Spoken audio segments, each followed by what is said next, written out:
This is Retro Sports Radio. Visit RetroSeasons.com for more sports history. The California Angels faced the Los Angeles Dodgers on April 1st, 1973, for a spring training game at Dodger Stadium. California was coming off another average year in 1972, never having been able to win more than 86 games during their first 12 years in the league. They were managed by Bobby Winkles in his first year with the Angels. Los Angeles was managed by Walt Alston in his 20th year as skipper of the Dodgers. This audio recording is from the Angels radio broadcast featuring announcers Don Drysdale, Dick Engberg, and Dick Nelson. Back at Dodger Stadium, a very pleasant good afternoon to everybody. Don Drysdale, Dick Enberg, and Dick Nelson. Today's game, the third and rubber game between the California Angels and the Los Angeles Dodgers. It'll be right-hander Nolan Ryan who continues to warm up down in the Angel bullpen. Ryan this spring, making his sixth appearance, has a record of 2 wins, 3 losses. He's pitched 20 innings, given up 17 hits, 14 runs, 11 earned runs. He's walked 27, struck out 18, and has an earned run average of 4.95. For the Los Angeles Dodgers, they'll send left-hander Tommy John, who has now finished his warm-up tosses and is in the Dodger dugout. John this spring is making his third appearance. His record 0-1 this spring. The Dodgers now take the field. He's pitched 6 innings, given up 10 hits, 4 runs, 4 earned runs, 3 based on balls, 2 strikeouts, and an earned run average of even 6. We'll have the starting lineups in just a moment. Before that, we'd like to remind you that Aerial Fireworks, along with Nolan Ryan pitching, pregame music by the Cavaliers Youth Band, and the release of 1,000 balloons. They all add up to the American League opener at Anaheim Stadium on Friday night, April 6th. It's the New Angels against the Kansas City Royals, and you'll want to be a part of all the fun. So make your plans now for opening night at the Big A, Friday, April 6th. Tickets on sale at the Anaheim Stadium box office, which is open daily from 9 to 5:30. Also at Mutual and Liberty agencies and at United California Banks in Orange, Riverside, and San Bernardino counties. Now, our national anthem.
Starting lineup for the visiting California Angels. Leading off and playing third base will be Bill Grabarkowitz. Batting second and at shortstop will be Bobby Valentine. Playing center field and hitting third will be Veda Pinson. Hitting fourth, our pregame guest today, and playing left field will be Doug Howard. Batting fifth and at first base, Jim Spencer. Playing right field and hitting sixth will be Lee Stanton. Sandy Alomar will hit seventh, and he'll play second base. Batting eighth and doing the catching this afternoon, John Stevenson. And the starting pitcher for the California Angels, right-hander and opening day pitcher, Nolan Ryan. For the Los Angeles Dodgers, leading off and playing second base will be Dave Lopes. Batting second and in left field, Von Joshua. Playing first base and hitting third will be Billy Buckner. Batting fourth and in center field, the captain, Willie Davis. Playing right field, had a big night last night with a home run, a double, and a single. Hitting fifth, Willie Crawford. Batting sixth, and the first time that we've seen this man, Ken McMullen, playing third base. Batting seventh and doing the catching will be Steve Yeager. Playing shortstop and hitting eighth, Bill Russell. And the starting pitcher today for the Los Angeles Dodgers, left-hander Tommy John. As Billy Grabarkowitz gets ready to stand in, Here's Dick Enberg. Thank you, Don. Good afternoon, everybody. Beautiful sunny day, but the wind is going to make it most interesting on all fly balls. The first pitch of the game is a curveball low. The left-hander, John, from Terre Haute, Indiana. Last year with the Dodgers, 111, lost only 5. Working quickly, kicks, and here it comes. Low, 2-0. Steve Yeager behind the plate. The infield for the Dodgers, McMullen, Russell, Lopes, and Buckner, with Joshua in left, Davis in center, Willie Crawford in right field. The hills with their flowers beyond the center field fence, providing a beautiful backdrop to this lovely setting. The pitch, check swing, and it's low, 3-0. Purple flowers on the hillside immediately behind the flags in center field, and then off in the distance, the rugged peaks and the snow-capped mountains. The pitch, low, ball 4, and on 4 pitches, Grabarkowitz opens the game with a walk. And just as we had many Dodger fans down at Anaheim Stadium for the games Friday night and Saturday night, so do we have some Angel fans here today. Bobby Valentine, batting .258, steps in. Bobby playing shortstop this afternoon. The wind at the moment, it's blowing 20, 25 miles an hour toward the right field corner. It will be very tough for the right-handed hitters to hit the ball with any distance at all to left. In fact, Joshua now moving in even closer. He's playing pretty shallow left field for a right-handed hitter, and a big swirl of dust is raised up behind home plate. The pitch, a strike at the knees, and Valentine, no way he could have hit that one. That big dust storm moving through the home plate area just as John delivered the ball. Cyclonic winds in this horseshoe-shaped stadium. Dick, as we were talking in the press room earlier before the game, why, this is the windiest day I have ever seen at Dodger Stadium. Never before have I ever seen wind like this. And again, Valentine forced to back out of the batter's box as another swirling wind raises dust up around home plate. It was a circus during batting practice. The balls hit in the air, and they'd start in one field and end in another. John goes to first base. Grabarkowitz back easily. Johnny Roseborough coaching at first, and Salty Parker down at third. The infielders especially will have to be alert on balls that normally would be routine flies to the outfield. There goes Grabarkowitz, the curveball inside. Yeager's throw, not in time. Grabarkowitz steals second base. Grabby with a good jump. The pitch was a curveball inside. The count, a ball and a strike to Bobby Valentine. Grabarkowitz with his second stolen base to the spring. So the Angels in the first inning with a chance to get in front.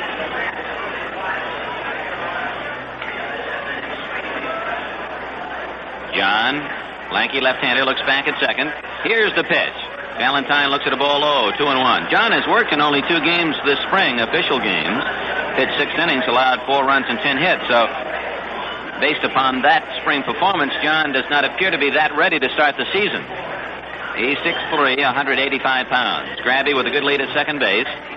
The 2-1 delivery. Low, 3 balls and a strike. John, a low ball pitcher. His ball sinks well. He is much like Clyde Wright, however. He won't overpower you with his stuff. He has to hit the corners, pick his spots. Last year, fine ERA, 2.89. Grabarkowitz away from second base. Bobby Valentine up first inning, no one out. 3 balls and a strike. John has his sign. The pitch. Line foul into the lower deck down the right field line. Final score, Boston defeated Detroit today 6-5. Marty Patton getting the win over Joe Niekro. The Dodgers go to Arizona for games Monday, Tuesday, and Wednesday. The Angels back to Palm Springs tonight. The pitch, swung on, line drive, sliced down the right field line, but it's foul as it lands on the warning track and bounds up into the empty seats. The crowd, tough to read. The bleachers in left field almost completely packed, and most of the general admission seats in the fourth deck high above home plate are full. We would say a crowd 15 to 20,000. 3 balls, 2 strikes. The pitch by John. Valentine takes it in the dirt, ball 4. That is not a good sign when a control pitcher walks the first 2 men that he faces in a ball game. Center fielder Veda Pinson up. Veda with 8 hits in 42 at-bats this spring. At Tucson today, the Cleveland Indians shut out San Diego 2-0. Steve Dunning getting the win over Clay Kirby. The Indians 6 hits, the Padres 7, but Cleveland wins it 2-0. That That's good news for Cleveland fans that Dunning pitches a strong game. Infield looking for two. The pitch bunted up the third base line, foul. And Yeager, near the fungo circle on the third base line, picks up the ball. Grabarkowitz back to second base and Valentine to first. Tomorrow in Palm Springs, the Angels will experiment with the yellow baseballs as they meet the world champion Oakland A's. It'll be Clyde Wright on the mound for the Californians. Our broadcast time, 12:40 Pacific Standard Time. Time called. Yeager goes halfway to the mound to talk to Tommy John. Give you a strange feeling, Don Drysdale, to be sitting in this spot rather than out in that center circle in Dodger Stadium? Well, it really does, Doug. It's the first time that I've had a chance to broadcast from Dodger Stadium, although I have been up in the press area many times before. But I have to say that this is kind of an eerie feeling, you might say. Yeah, any memories come to mind, share them with us. One strike, the count on Pinson. Runners at first and second. And a little pickoff move in this case where Russell, the shortstop, ducks behind Grabarkowitz and then breaks for third, and then they hope that the runner will take the bait and follow him, and then a second baseman, Lopes, breaking to the bag sharply, but Grabarkowitz was alert. No play. One strike pitch. Down low with a curveball, 1-1, and Pinson again was going to bunt. The Angels trying to get a run on the board here in the first inning. After walks to Grabarkowitz and Valentine. No one out. Doug Howard on deck. Here's the pitch. Pinson squares and takes it low. The throw by Yeager to second base. And back head first goes Grabarkowitz ahead of the tag by Russell. Dodger Stadium right now, just like the Big A down in Anaheim, they've brought in their fences here. And it's quite noticeable. Being up here, it looks a little bit smaller. 395 now to center field, 385 in the alleys, 370 behind the right and left fielder. The pitch bunted toward third. John has to play at third, and he gets Grabarkowitz. So the sacrifice fails as John makes the play easily. Pinson did not hit the ball toward third base. He bunted it sharply, but John had to move only a couple of steps off the hill to glove it and go on to third to McMillan for the fourth. Grabarkowitz erased 1-5. Valentine to second base. Pinson at first. One out, and here's left fielder Doug Howard. Batting .270. 10 hits, 37 at bats. Doug wearing number 4 on his back. Infield set for 2.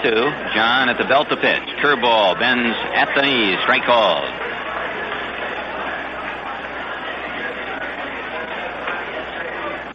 John now 29 years old. 0-1 on the spring.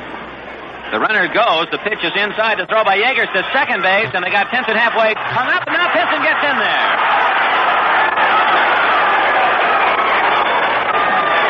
On the double steal, Valentine was running, but Pinson didn't pick it up quickly at all.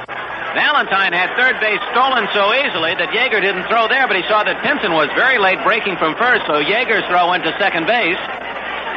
And Lopes covering. The ball bounded to him, but he was about 8-9 feet in back of the bag, and Pinson was able to streak in on the blind side. Lopes didn't know he was coming. So a double steal works. Howard is jammed and fouls it on the ground past the Dodger dugout. You've got to say right there, that was a very heads-up play by the young catcher with the Dodgers, Steve Yeager. He saw that he had no chance for Valentine, but he did pick up Pinson very quickly, and had Lopes maybe been a little bit more awake on the play, why they would have had Pinson trapped between first and second.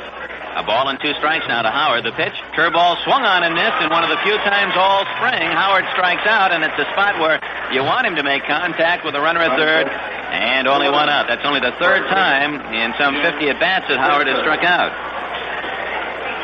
The runners at second and third, and Jim Spencer is the batter. John, of course, knows the Angels well. While with the White Sox, he won 13 and lost 13 against the Angels, but his ERA was under 2 a game. Curveball, loop foul, out of play.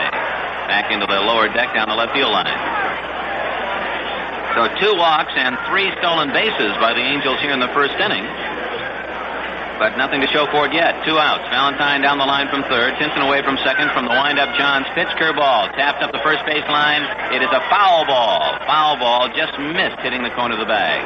Glove by Buckner, and he had the easy out had it been ruled fair by first base umpire Don Denkinger. So back to the plate comes Jim Spencer. Doug Rauch getting in some work in the Dodger bullpen. out in the left field corner. 2 strikes on Spencer. Tom John trying to work out of this first inning. The outfield playing Spencer about straight away. Davis a couple of steps into right center, but Joshua was hugging the line and left. The pitch, curve outside. 1-2. John getting a lot of break on that curve. Sometimes when the wind is blowing in as strongly as it is, it'll flatten out the curve. John getting good action on it. The 1-2 pitch. Inside with a fastball, and the count runs even, 2-2. Lee Stanton on deck.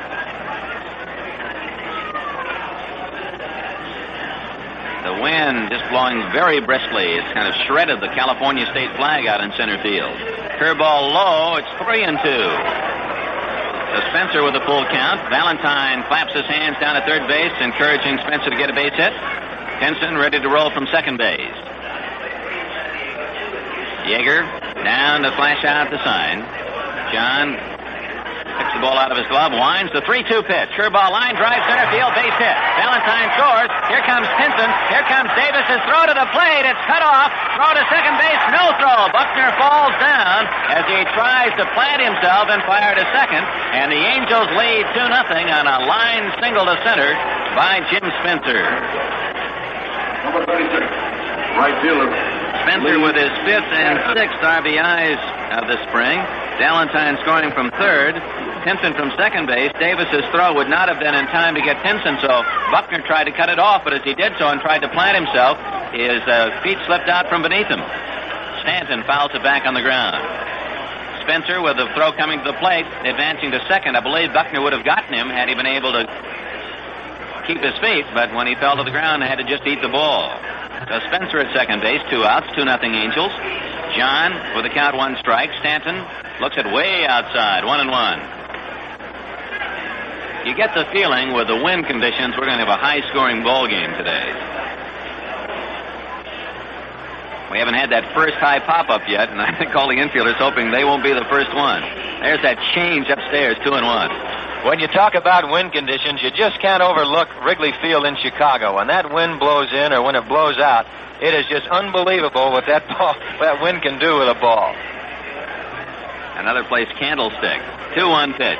Outside 3-1. And it has to bother the control of the pitcher, too. It's very hard on a pitcher. And, of course, Tommy John here this afternoon has not thrown that much this spring as Jim Brewer. John had surgery on his elbow also, so he's been testing that out, too. The 3-1 delivery, swung on and missed. A big cut by Stanton. Boy, the pitchers have to love it when you take a big swing today, because the odds on someone hitting a home run are very slim. If it happens, it would happen to right field where you would get a little boost with the wind. But to left field, I don't think King Kong could hit one out today. Foul back by Stanton, 3-2 the pitch. Here's the case right here with a left-handed pitcher and the wind blowing so hard from the left field in towards the first base side that left-handed pitcher, right-handed hitter just throw that changeup up there and let them take their best shot to left field, because like you say, I don't believe they're going to hit it out of here. 3-2. Spencer at second. The pitch to Stanton. Low. Ball 4. And that's the third walk given up by John in this first inning. First and second occupied. 2 outs. And the hitter is Sandy Alomar, batting right-handed against the left-hander John. Alomar hitting .344 this spring. Has 11 base hits. Spencer with a 2-run single out at second base. Stanton leads away from first. The infield back. The outfield just medium depth for Sandy. Here's the pitch.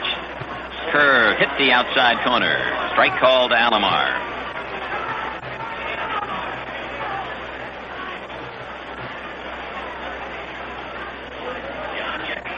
Tommy John checks the runners, and here's the pitch. Alomar swings and taps it foul.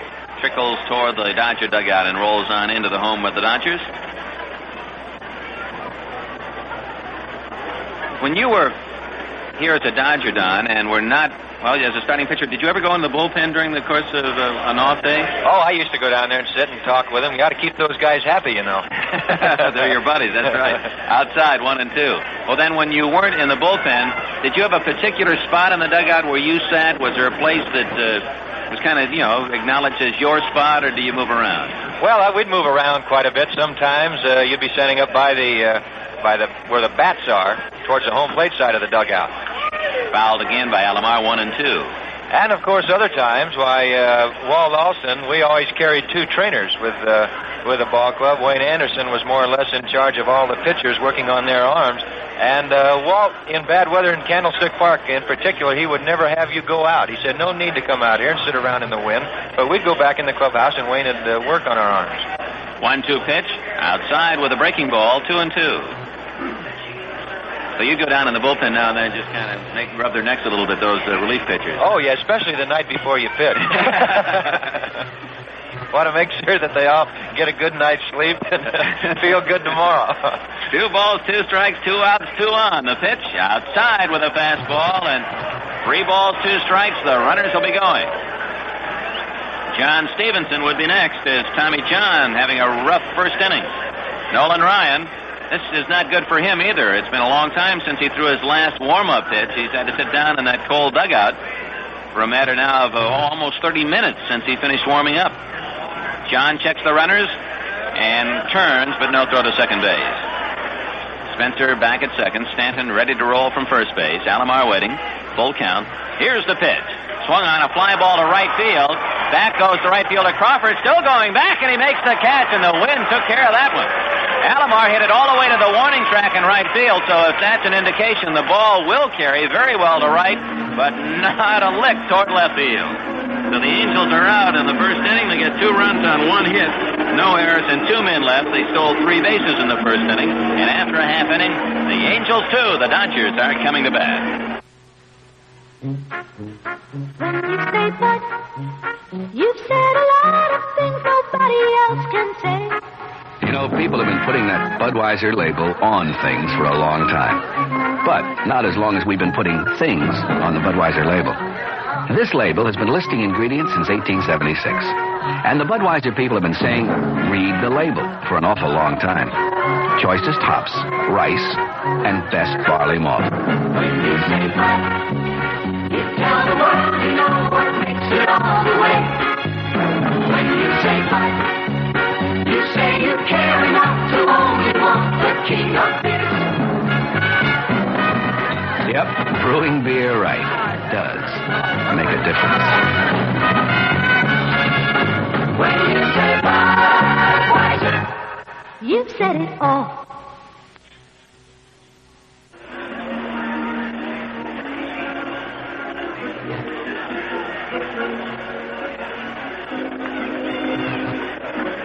Right-hander Nolan Ryan, the Angels starting pitcher when the California club opens the 1973 season Friday night at Anaheim Stadium.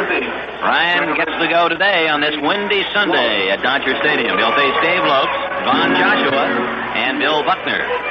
We would guess that the program sales will be very good here at Dodger Stadium for the first few weeks of the season because there are so many new names.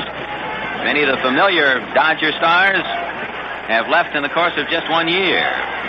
By trade, by retirement, what have you. Ryan facing Lopes, hitting .273. The pitch, fastball high, ball 1. Had the feeling that Ryan may rely more on his fastball today. He told us that he was concerned that the curveball would flatten out in this wind. The pitch to the right-handed hitter all the way to the screen, 2-0. So John walked 3 men in the first inning, and Ryan begins by throwing 2 pitches far out of the strike zone. Ryan on the spring, this is his 6th game. He's pitched 21 innings, allowed 9 runs and 19 hits. He's walked 9, so he's cut down that walk ratio. He struck out 15. That also is down from last year. The pitch, high and inside, 3-0, and Lopes comes bounding out of the batter's box. 3-0, and Ryan hasn't come close to throwing a strike yet. Picks up his target from John Stevenson. Here's the pitch. High, ball 4. So just as John walked the leadoff man Grabarkowitz on 4 pitches, so does Nolan lose leadoff hitter Davey Lopes. Here's Von Joshua having a good spring, hitting .318. Has knocked in 10 runs. Dodgers in their home white uniforms with blue numerals, blue helmets, blue socks, and the red numeral on the front of the shirt. Angels in their road grays. Ryan rubbing up a new baseball. John Stevenson changing catcher's mitts. He's walked down toward the Angel dugout, and the way he's motioning, he said, Might be, yeah, that's the one I want, he says. And then he points as if to say, go back in the clubhouse for my other glove. So Stevenson back to home plate. Ryan has walked Dave Lopes, who is an outstanding runner, good base stealer.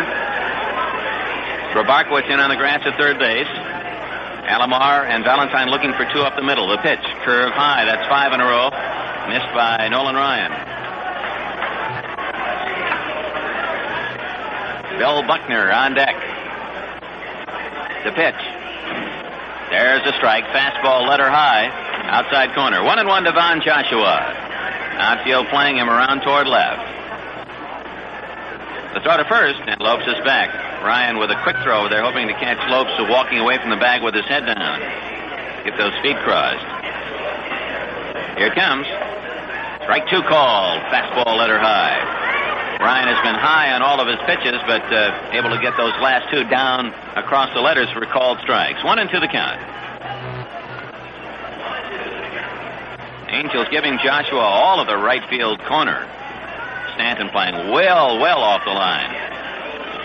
Throw to first, and back is Lopes. The Angels, the defending champions in this three-way series, and this is, of course, the rubber match in 1973. Overall, the Angels have won 9 times, the Dodgers 6.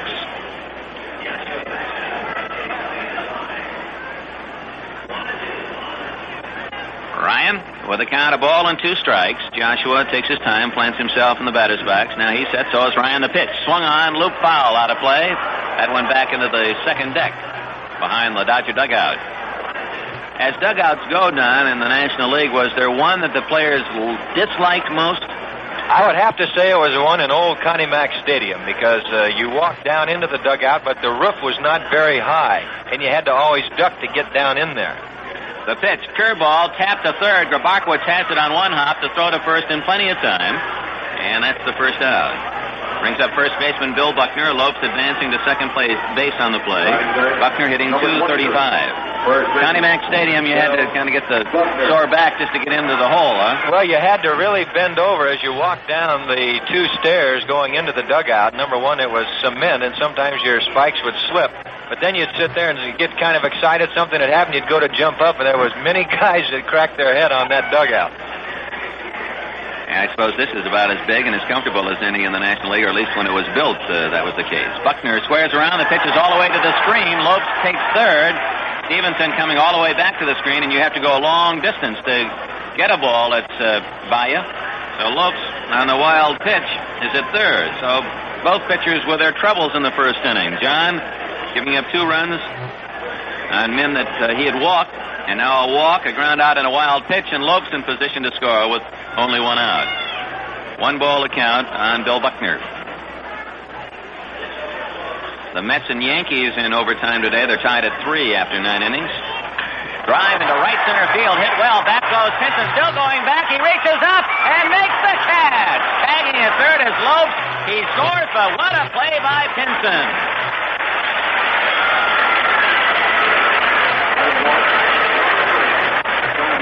Considering the wind, that is a marvelous effort. Well, the other day when we had Veda on the warm-up show, he says, I asked him what position that he preferred. He said, well, I've got to really tell you, he said, I broke in as a center fielder, and he says, that's the one that I like.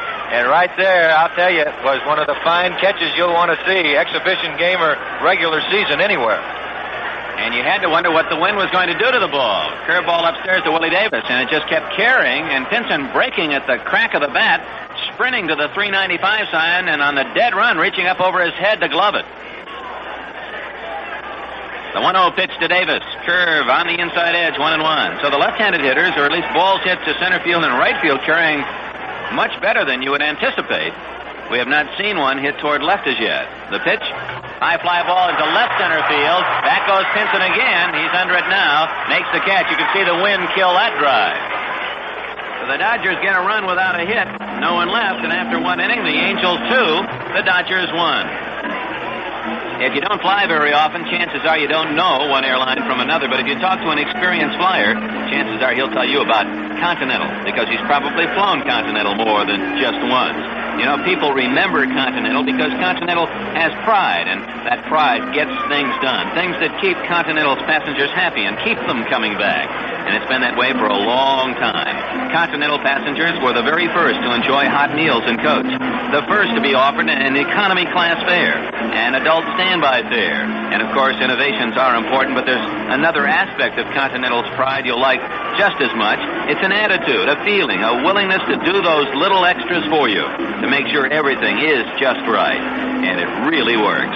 So the next time you're going somewhere Continental goes, fly with them and see how pride gets things done for you. Continental Airlines, the proud bird with a golden tail. From Dodger Stadium on a windy Sunday, the score is the Angels 2, the Dodgers 1 as we go to the top of the second inning. And the wind is expected to continue, I guess, tomorrow. So down in Angel Stadium in Palm Springs, where we have no protection, it's going to be interesting. In fact, Dick Nelson is not going to sleep tonight. Don, he is... just show what kind of a great guy he is, this producer-engineer.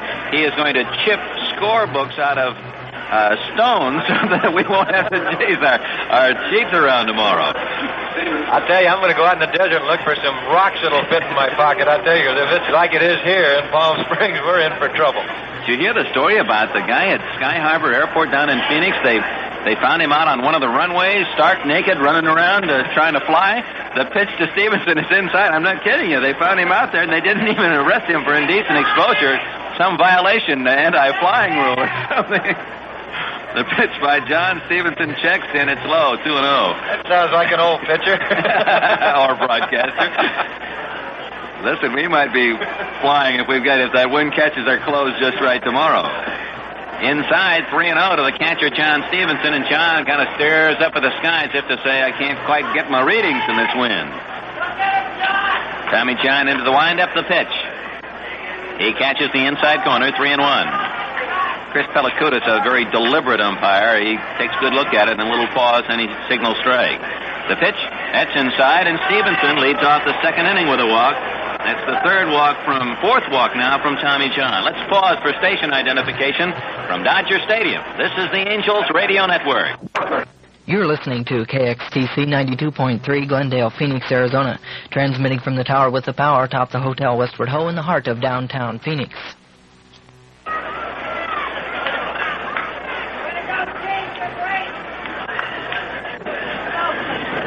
Pitcher Nolan Ryan up the Dodger infield looking for the sacrifice. Ryan is 1 for 2 this spring. He squares and takes it on the corner. Strike called. Buckner charging from first and Ken McMullen from third. Now, what Billy Buckner every time the Dodgers will have the first baseman go over and tell their pitcher, he'll tell him that I'm going to go all the way, so don't look too long. This time apparently told him that give it a little look there. I'm going to bluff coming, and maybe we'll get Stevenson wandering too far away. That's exactly right. They'll always let the pitcher know whether they're coming or whether they're going to bluff and go back, so you can work your move accordingly. John looks at Stevenson. Ryan squares, bunts it foul up over the head of umpire Chris Pellicutis. Final score, Minnesota defeated Houston in Houston 3-2 today. Bill Hands getting the win for the Twins against Don Wilson. So Hands, acquired from the Chicago Cubs, goes the distance. Apparently he's pitched well this spring, and that's one of the reasons why they let Jim Perry go to Detroit. Ryan scoring and takes strike 3 called. A big rainbow curve, and Nolan fooled on the pitch. He was going to bunt, but takes strike 3, the second strikeout for Tommy John. Here's leadoff hitter Bill Grabakowicz. He walked and was forced in the first inning. So the Angels 2 runs on 1 hit. They've had 4 walks from John. Dodgers 1-run no-hits as the man that Ryan walked eventually scored. There's a line drive backhanded by Lopes. He throws the first, double play. You could see the wind curl that line drive right back to the second baseman. It started up the middle, but as Lopes broke to his right, the wind aided the flight right to the leather. He made a fine backhanded catch, and then the off-balance lob back to first base, and Stevenson halfway between first and second could not get back. So Grabakowicz lines into a 4-3 double play, and that's the second inning for the Angels. No runs, no hits, and no one left. And after 1.5, the Angels 2, the Dodgers 1. 73 Chevelle by Chevrolet. It looks different because it is different. Different outside, with pillared hardtop design that we call colonnade styling. Increased visibility area, double panel roof for strength and quiet, and a new hydraulic front bumper system. 73 Chevelle by Chevrolet. Different in the smooth way it rides and handles, with an improved suspension, a wider stance, front disc brakes. 73 Chevelle by Chevrolet.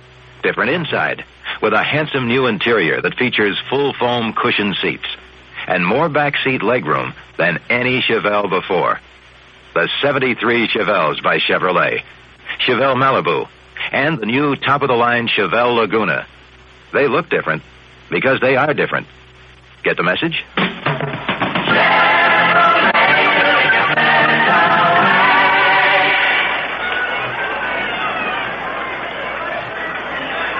Willie Crawford, the batter. The Dodgers up, bottom of the second inning. Crawford with 3 hits last night. The pitch by Ryan, curve high, ball 1. Crawford with a shot at the Fresco Thompson Award for the most valuable player in the series. That's still up for grabs. You'd have to figure with both the starting pitchers today giving up a run already that Al Downing has all but won the Lefty Phillips Award as the best pitcher in the series with his perfect 7 in the third innings last night before the Angels finally got a run. Another breaking ball. It's high and outside. Ryan unable to get his pitches down. The 2-0 pitch to Crawford. High again. 3-0. A fastball. Ken McMullen on deck, and then Steve Yeager to bat for the Dodgers in the second inning. 2-1 Angels lead. Ryan's 3-0 pitch. There's a strike. Burrows that one over the inside edge. Crawford checks with third base coach Tommy Lasorda to see if he's swinging 3-1. Jim Gilliam down at first base for Los Angeles. The pitch. Strike. Fastball. Flip that one over the outside corner. Outfield playing Crawford toward left center.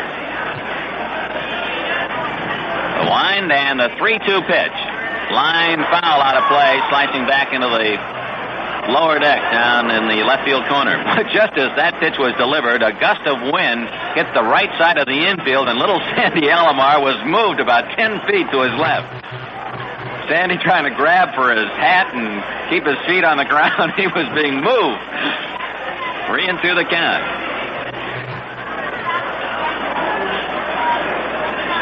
Ryan's pitch just missed inside, and Crawford walks. So the record is intact. The 4 men that have led off an inning thus far have all been walked. Ken McMullen batting .241 this spring, 7 hits and 29 at-bats, bothered by a bad back. He's been used only as a pinch hitter in this series, but starts today.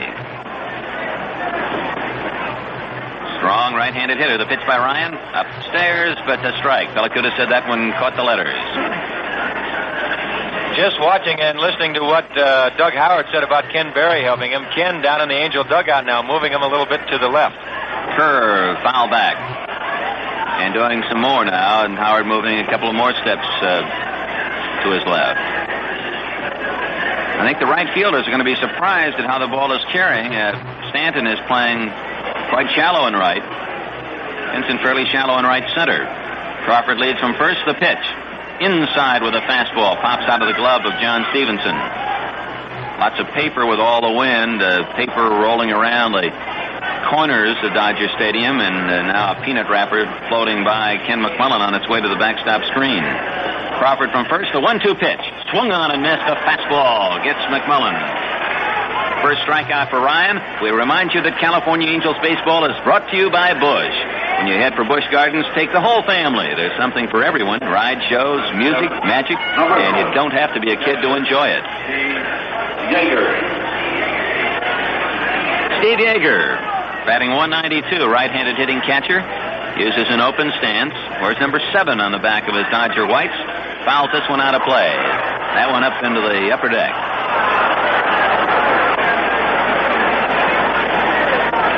But for the wind, it is a beautiful day. The temperature around 60, but for those fans not in the sun, it's a cool 60 degrees. And those on the third base side, with the exception of a few rows of the box seats down beyond the Dodger dugout, it's got to be a bit chilly. You see a lot of sweaters and coats. Curveball, high, 1-1. Those on the first base side enjoying the afternoon sun. Wind continuing to just starch the two flags out in straightaway center field. 1-1 pitch by Ryan. Curve is popped up. This could be trouble. High into shallow center. Out goes Valentine. In comes Pinson, and it's Alomar who finally makes the catch between them. About 15 feet on the grass out behind second base. So you can see all of the players are alert. Any ball hit in the air, they're all converging. You never know which one's going to get it. Two outs. Bill Russell, who has an 8-game hitting streak, steps in. That's one thing that any Major League ball player, any ball player has to do. That you have to check the elements. You have to know what the elements are like going in. Crawford goes. The pitch is lined to right field, but Stanton at the line makes the catch about 3 feet in fair territory. So Stanton playing perfectly for Russell, shallow and toward the line, and the wind blowing it in that direction anyway. Russell with a soft line out to right field. No runs, no hits, 1 left for the Dodgers. 2 innings complete. Angels 2, Dodgers 1. This is Chevron Way product number 2 for Arizona. People really count. That phrase applies to everyone at Standard Oil, not just the men along the Chevron Way. At Chevron Research, for example, it means long hours of experimentation, research, and testing to develop the kinds of petroleum products people really need. Even before people indicated they wanted less lead going into the air, Chevron's product engineers were at work. The result was Chevron Unleaded with F310, specially blended without adding lead for cars that can use an unleaded gasoline. For cars that use a higher octane leaded gasoline, we offer Chevron Regular. And for people whose cars need a high-octane premium-grade gasoline, there's Chevron Supreme. 3 uniquely different gasolines, all with F310, developed to meet customers' individual needs.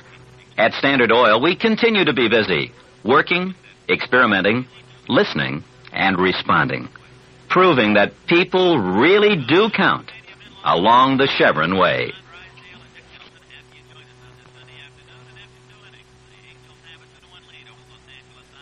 Bobby Valentine to start the 3rd inning, and it's our pleasure to call in for the play-by-play the man who has won more games than any Dodger in history, Big D himself, Don Drysdale. Well, thank you very much, Dick. Bobby Valentine will lead it off for the Angels. He'll be followed by Vada Pinson and then Doug Howard in that order. The top of the 3rd, 2-1 Angels. Tommy John having kind of a rocky start.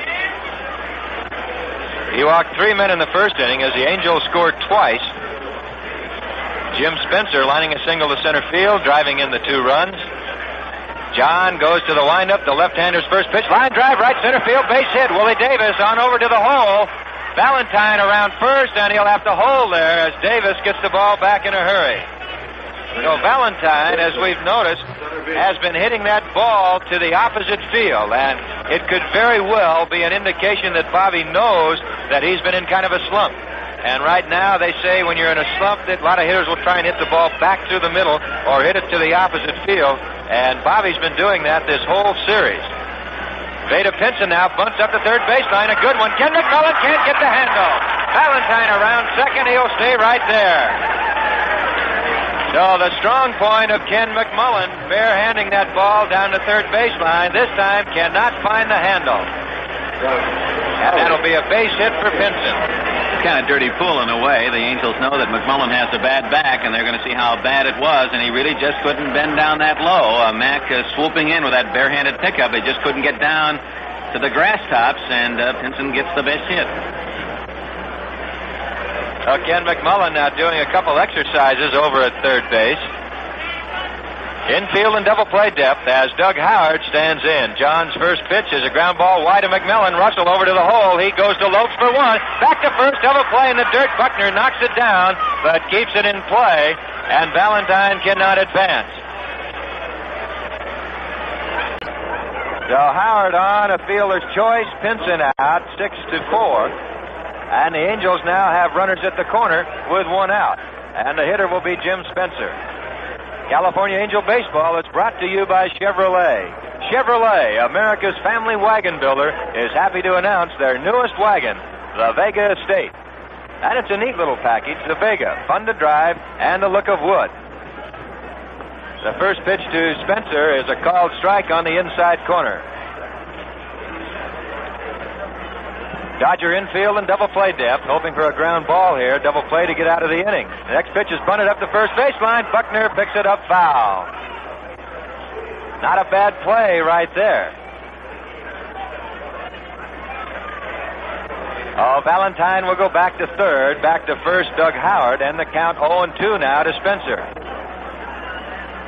The infield straight away. The outfield the same. Joshua slightly over towards the line and left. Tommy John way out in front of Spencer now. 0-2. John to the stretch. Checks the runners. The next pitch called. Strike three. Fastball over the outside corner. Got him looking. Strikeout number 3 for John, and it'll bring up the right fielder, Lee Stanton. During John's career in the American League, he made 33 appearances against the Angels while he was with Cleveland and Chicago. 32 of them were as a starter. The first pitch to Stanton is a called strike.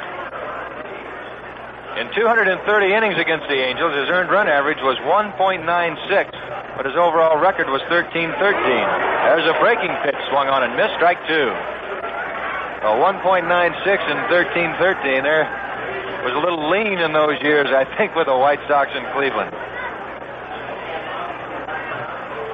John to the stretch, checks the runners, a 2-strike pitch, just outside, ball 1. 1 ball, 2 strikes now to Lee Stanton. Valentine at third, Howard at first, 2-1 Angels. We're in the top of the third. John wipes off a sign. Here's the 1-2 pitch. Curveball, check swing, got him swinging, dropped by Yeager.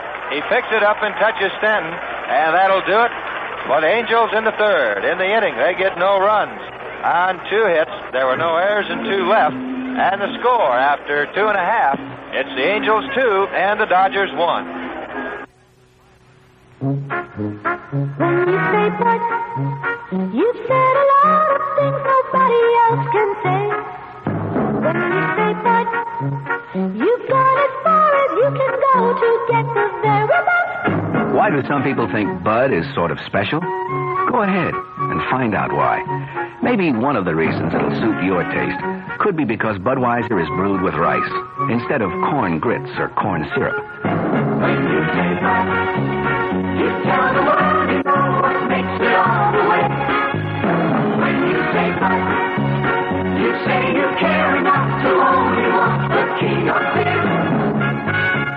Even if it does cost more, the brewers of Budweiser are convinced that brewing beer right does make a difference. When you say Budweiser, you've said it all.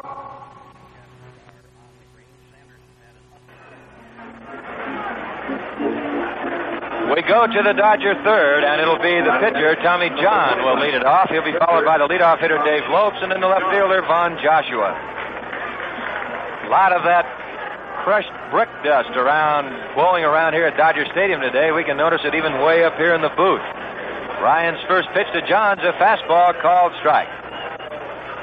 John throws from the left side, hits from the right side. The 1-strike pitch is a little looper hit into right field. Going to drop for a base hit. And Stanton goes back to Spencer at first base, but Spencer did not get back to the bag in time. Had he done that, they very well could have had a play on Tommy John at first base. That's the first hit given up by Nolan Ryan. I can remember in Ebbets Field many times Carl Furillo doing just that same thing, that short right field porch there in Ebbets Field. And, of course, Carl had the great arm. And he'd charge a ball and pick that thing up and fire it to Hodges at first base. And I'll tell you, that was awfully embarrassing for a runner going down that line. Get a base hit to right field, and all of a sudden you look up and you're thrown out. We'll go to the leadoff hitter, Dave Lopes, who walked and scored the Dodgers' only run. The first pitch is knocked him down, ball 1. Charlie Dressen used to say, high neck in. Spencer not holding John at first. Here's the 1-0 pitch. Curveball drops in and over. Strike 1 called. Angel infield in double play depth. Grabarkowicz at third, up in front of the bag in the cut of the grass. The 1-1 pitch, curveball outside, ball 2. 2 runs, 3 hits, no errors for the Angels. 1 run on 1 hit, no errors for the Dodgers. We're in the last of the third. The next pitch, a curveball up over his head, and he falls out of the way. The count 3-1. Well, just sitting here in between innings watching Nolan Ryan warm up, he took his 8 pitches to throw. He threw 1 curveball and didn't throw it very well. Now he's throwing 3 curveballs, 1 a strike, 2 a ball. The next pitch, fastball, called strike. I think that's probably one of the biggest faults you would see of Major League pitchers. When they give you those 8 pitches out there in between innings, you should go out there and take advantage of all 8 pitches because you got to get yourself back in that groove again. A groove is repetition, and just to throw it for no reason at all doesn't make too much sense. 3-2 pitch, up high, ball 4. And Lopes draws a base on balls. Second time Lopes has walked. That's the third base on balls given up by Ryan. You can see Nolan on that pitch rear back and really try to get a little extra on the fastball, and what he did, he overthrew it and threw it high. And that, again, such a common fault, not just with Ryan, but any pitcher. You try to throw a little too much, and you don't succeed at all. Von Joshua now, the hitter. Spencer up at first, Grabarkowitz at third. Joshua not bunting, the fastball taken up high for ball 1. Now Joshua steps out, looks down at his third base coach, Tommy Lasorda. Tommy flashing some signs. Lopes at first, John at second. No outs. Here's the 1-0 pitch, fastball. That's a called strike, and the count evened up now to ball and a strike. Angel infield, double play depth. Grabarkowitz Spencer up at the corner. Outfield swung to the left. Now around a bunt and pops in the air. Grabarkowitz makes the catch, and everybody gets back as Jim Spencer just drops to his back, trying to get out of the way in case of a possible play at first.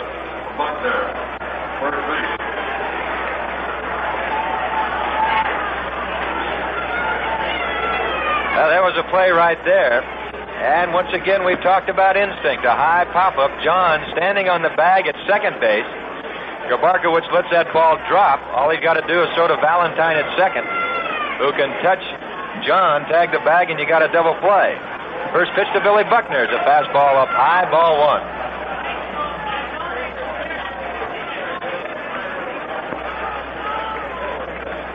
1. John at second, Lopes at first, Nolan to the stretch, and the next pitch, curveball taken up high for ball 2.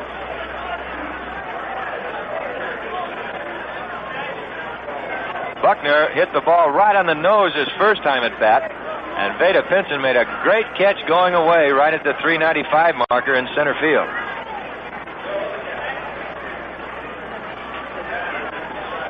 Ryan to the stretch, the 2-0 pitch, breaking pitch outside, ball 3. Well, Ryan having trouble with his curveball.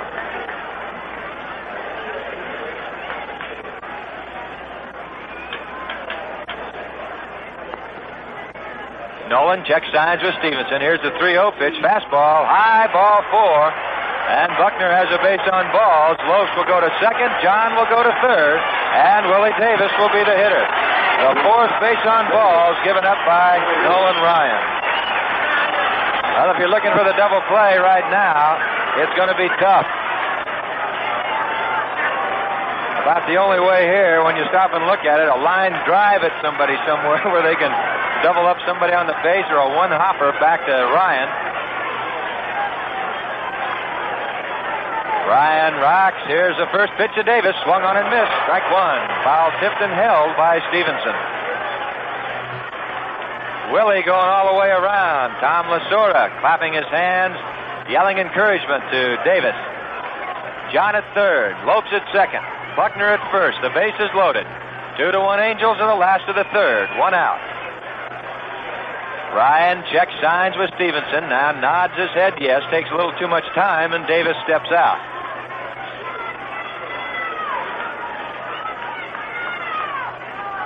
The Angels up on the front step. Pitching coach Tom Morgan standing alongside Tom Berry. Manager Bobby Winkles playing around with the dirt a little bit.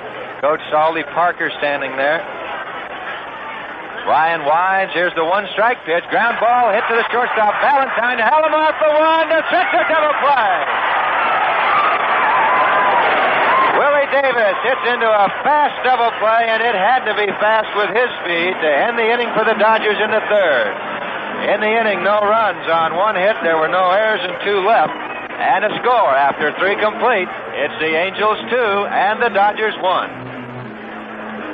When you discover good service at a restaurant or hotel, chances are you'll return there again and again. The same is true for an airline. Good service gets customers coming back again and again. And return passengers are Continental Airlines' best advertisement. Passengers may differ on why they prefer Continental, but one thing they seem to agree on is the fact that someday they'll be Continental passengers again. As a matter of fact, 7 out of every 10 people who fly Continental are people who've flown them before. And Continental believes pride is behind all the good things that keep people coming back. Things like innovations for you, new ways to serve you, and every bit as important, a special attitude. A willingness to do all those little extras that will make your flight so much better. In other words, pride gets things done. So the next time you're going somewhere Continental goes, fly with them. The odds are in your favor that you'll fly them again. Continental Airlines, the proud bird with the golden tail. Back here at Dodger Stadium on a bright, sunshiny afternoon, a very windy afternoon, the Angels lead it 2-1. They come to bat in the fourth, and it'll be the middleman of that inning-ending double play. Sandy Alomar will lead it off. He'll be followed by the 8th-place hitter, Stevenson, and the pitcher, Ryan. Tommy John starting his 4th inning of work. Tommy's settling down now, getting a little more consistent as the innings roll along. Alomar, his first time at bat, sent Willie Crawford deep to the warning track right in front of the Angel bullpen to haul down his drive with a couple men on. John now taking a little extra time, a few extra warm-up tosses. He was out on the base paths in that last inning, and the umpires in spring training will usually let you do that. The final score, San Francisco defeated Oakland 10-9. The winning pitcher Barr, the losing pitcher Gardner. Sandy Alomar hitting .344. The first pitch by John is fouled away, strike one.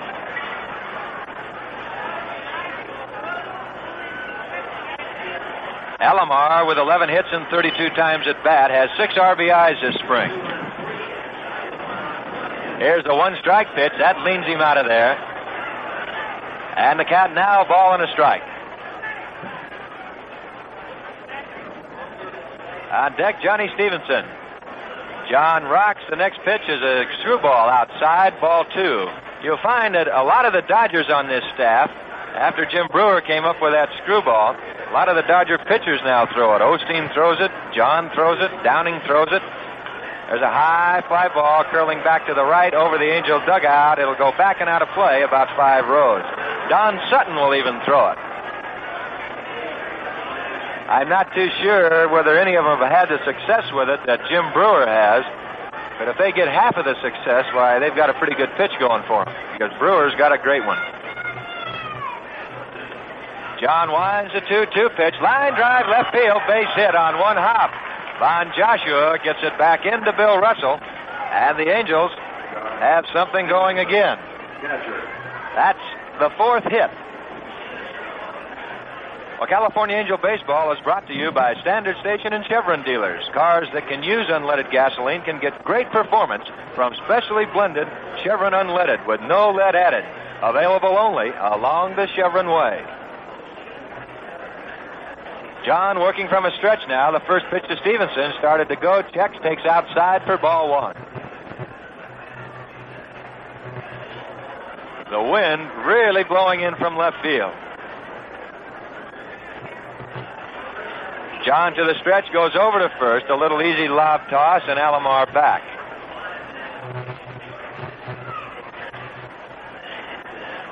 John to the stretch, and next pitch, line drive right at Buckner, almost knocks him down. He goes to the bag for the force of Alomar. They double him up. Stevenson hit that ball right on the nose. It staggered Buckner at first base. He righted himself, went back a couple steps, stepped on the bag to double up Alomar, and very quickly, 2 men away for the Angels here in the 4th. That's 2 line drive double plays the Angels have hit into in the first 4 innings of this game, and perhaps a sign of their hitting luck. They hit the ball pretty well last night and couldn't find the open spots.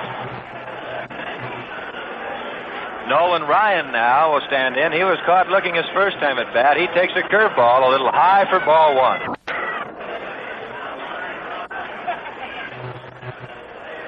The next pitch is inside. Nolan getting out of the way of that pitch, out around his knees to count 2-0. On deck, the leadoff hitter, Bill Grabarkowitz. Ryan swings at a fastball and misses. Strike one. The count now, 2 balls and a strike. John Wines, a 2-1 pitch. Ground ball tapped up to third base side. Foul, Solly Parker. Goes over. He'll just flip it back out to John. And the count evened up at 2-2. Ryan was 1 for 2 this spring. They 1 for 3 at this time at bat. The 2-2 pitch got him looking. Called strike 3 with a fastball. So the second time Ryan has been caught looking. That retires the Angels in the 4th. They get no runs on a hit. Nobody left on base. And the score after 3.5, it's the Angels 2 and the Dodgers 1. Laguna is Chevelle at its best. Laguna is the new addition to Chevrolet's popular Chevelle line. It has handsome new colonnade styling. What's that? Pillared hardtop design with increased visibility area and double-paneled roof for strength and quiet. Laguna is Chevelle at its best. Laguna has an improved front bumper that doesn't look like a bumper. It's a protective enclosure that engineers call a nose cone, mounted on a shock-absorbing system so it deflects and rebounds on minor impact. It's steel on the inside and resilient urethane on the outside to protect against minor dents and dings. Laguna, a new name for the new top-of-the-line Chevelle. Drive it and see if you don't agree. Laguna is Chevelle at its best. From Chevrolet, building a better way.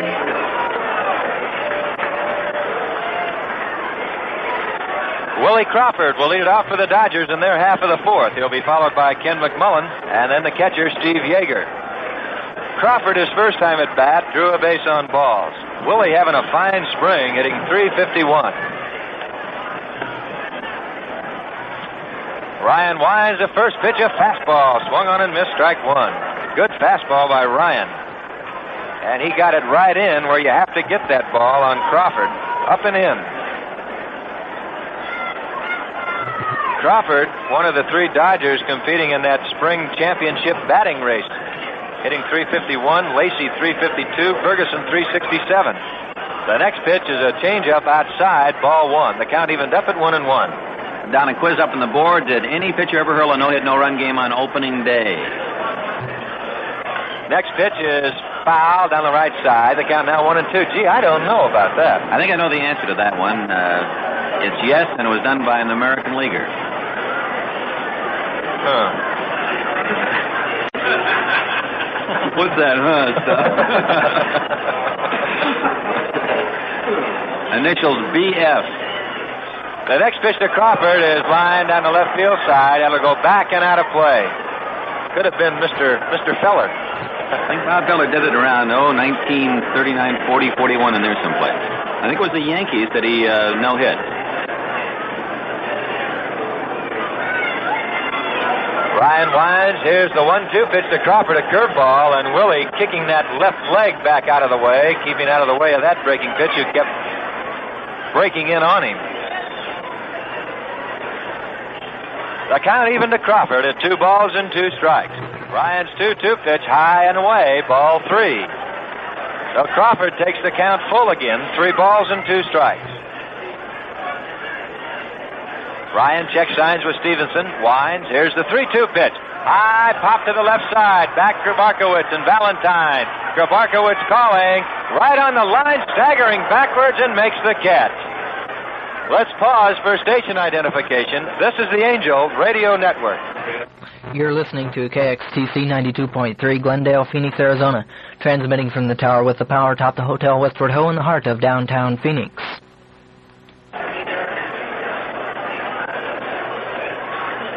One out here in the Dodger 4th, and Ken McMullen will stand in. The first pitch, a curveball, drops in and over, strike 1 call. Ryan rocks. Here's the 1-strike pitch. Another curveball called strike 2. So far, the most consistent inning that Nolan has pitched. Ryan Wines, here's a 2-strike pitch, curveball up high, ball 1. 1 ball and 2 strikes. On deck, the Dodger catcher, Steve Yeager. Ryan's 1-2 pitch, fastball, high and away, flagged down by Johnny Stevenson. The count evened up now, 2-2. Here's a 2-2 pitch. McMullen started to go held up, and now, after going 0-2, Ryan is 3-2.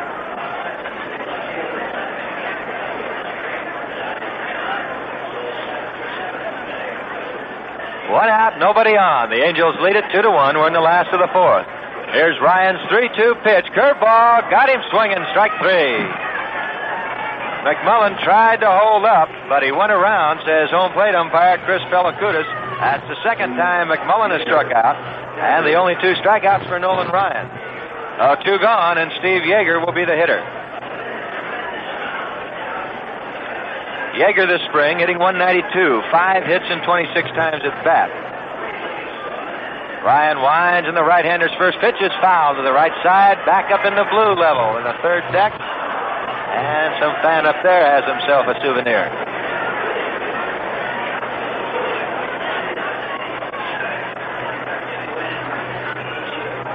Oh, 0-1 to Yeager. Ryan Wines, here's the 1-strike pitch, curveball taken up high. The count, a ball and a strike. Grabarkowitz at third base is about 15 feet off the line and almost to the outfield grass. The next pitch is a breaking pitch up high for ball 2. The outfield around to the right. Ryan's 2-1 pitch, curveball taken up high, ball 3.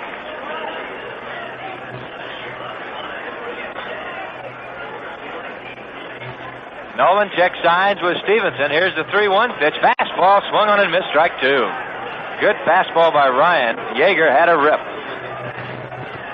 On deck, the Dodgers shortstop, Bill Russell. The rubber game of the 3-game series, the Freeway Series, each team with a victory apiece. The next pitch is popped in the infield. Valentine calling. Behind the mound, right there, makes the catch for out number 3. Retires the Dodgers 3 up, 3 down, the first time they've been retired in order. No runs, no hits, no errors, nobody left. And the score after 4 complete, it's the Angels 2 and the Dodgers 1. Different people, different roads, different needs with each new day along the Chevron way. Whatever road you travel, to camp, to surf, to ski, or to just take in the scenery, there's a good chance you'll find us there, too. Because there are more than 23,000 standard stations and Chevron dealers ready to serve you along the Chevron way. We put stations where you need them, for work or play, along with warm, friendly service to help you on your way again. People really count along the Chevron way. Along the Chevron way. Along the Chevron way. Along the Chevron way. Along the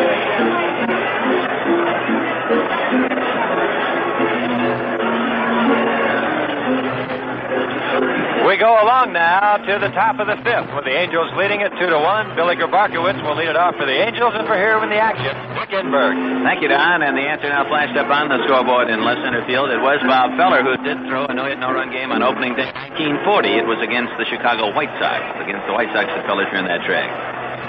Bill Grabarkowitz has walked and lined into one of 2 double plays the Angels have been victimized, hitting the ball right on the nose into double plays. They've had some base traffic in every inning, scoring 2 times in the first inning on walks to Grabarkowitz and Valentine, a fielder's choice, and a 2-run single by Jim Spencer. The pitch by John. Grabarkowitz takes the screwball outside, ball 1. The Dodgers came back to score their end in the bottom of the first inning without the aid of a base hit, a walk, a ground out, a wild pitch, and a sacrifice fly. There's a drive into right center field. Racing to his right is Crawford, and he can't handle the ball. Grabarkowitz around first. He's going to second. Here's the throw. It is not in time. And again, Dave Lopes a little indecisive about getting the ball and going to the bag. That's twice it's That's happened today, that Lopes has had the ball off the bag, but in time to tag the base runner had he gone to the bag. But he's caught the ball and seems surprised that the runner was trying to advance, and in that hesitation period, lost the chance to get the out. It is ruled a double all the way. Crawford, racing over and in, left his feet, and as he got his glove on the ball, he landed on the turf, and it rolled away from his grasp, and Grabarkowitz, with a play in front of him on the gamble, made it to second base a double. Here's Bobby Valentine. A walk and a single. He bunts off home plate foul. Yeager gloves it about 10 feet behind the plate. So Grabarkowitz has hit the ball hard twice. Opens this fifth inning with a double. The Angels leading 2-1. That's 5 hits for the Angels. The Dodgers have only one, a looping single to right by the pitcher Tommy John off Nolan Ryan. Grabby leads from second. John checks him, and the pitch. Tap foul at the plate by Valentine. 2 strikes to count. Veda Pinson on deck. Pinson has made an outstanding defensive play to rob Billy Buckner of extra bases, sprinting straight back to straightaway center field and reaching high over his head to glove a drive off Buckner's bat in the first inning. On that play, Lopes scored the only Dodger run. John sets ahead on the count, 2 strikes, looks back at second, and the pitch. Curveball hangs high and away. A free T-shirt goes with Junior Angels memberships this season, and you'll see 11 Angel games, one against each American League opponent for only $2. Information at your Standard and Chevron stations now. Here's the pitch. Swung on, a fly ball hit pretty well to right field. Crawford backpedaling. He's under it. Grabarkowitz tags. The catch is made. Grabarkowitz on his way to third. The throw won't get there in time, although it was a strong, accurate throw. One hop right to McMullen.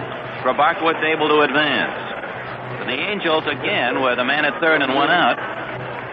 They had it set up that way in the third inning. First and third with 1 out, but John struck out Spencer and Stanton. Now Grabarkowitz with excellent speed at third base. Aldy Parker talking to him as Veda Pinson steps in the batter's box, and the Dodger infield draws in. McMullen, Russell, Lopes, and Buckner will try to cut off the run at the plate. The pitch. Swung on a ground ball, foul past Buckner. And, of course, with that infield drawn in, if you hit the ball hard at all, got a good chance for a base hit unless it's aimed right at one of the opposing infielders. The outfield plays Pinson straight away and medium depth. 2-1 Angels. Angels trying to add to that lead. Big story today is it's been an errorless game. Some fine defensive plays. Grabarkowitz leads. Here's the pitch. Swung on and foul back toward us. Out of play. So John jumps in front of Pinson. 2 strikes. On deck is Doug Howard.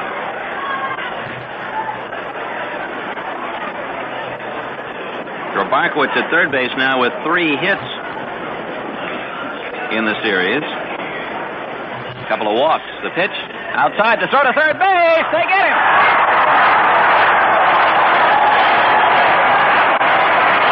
Grabarkowitz is picked off third base on a snap throw by catcher Steve Yeager. They had Grabarkowitz too far off the bag, and a perfect throw by Yeager, and McMullen had the ball waiting for the head first line of Grabarkowitz. So the Angels lose a scoring chance again. Curveball inside, 2-2. Well, that Yeager shot the ball down to McMullen. I don't know if that was a play that they had worked out, but McMullen playing in got over to the bag. Perfect timing. Outside, 3-2 now to Pinson.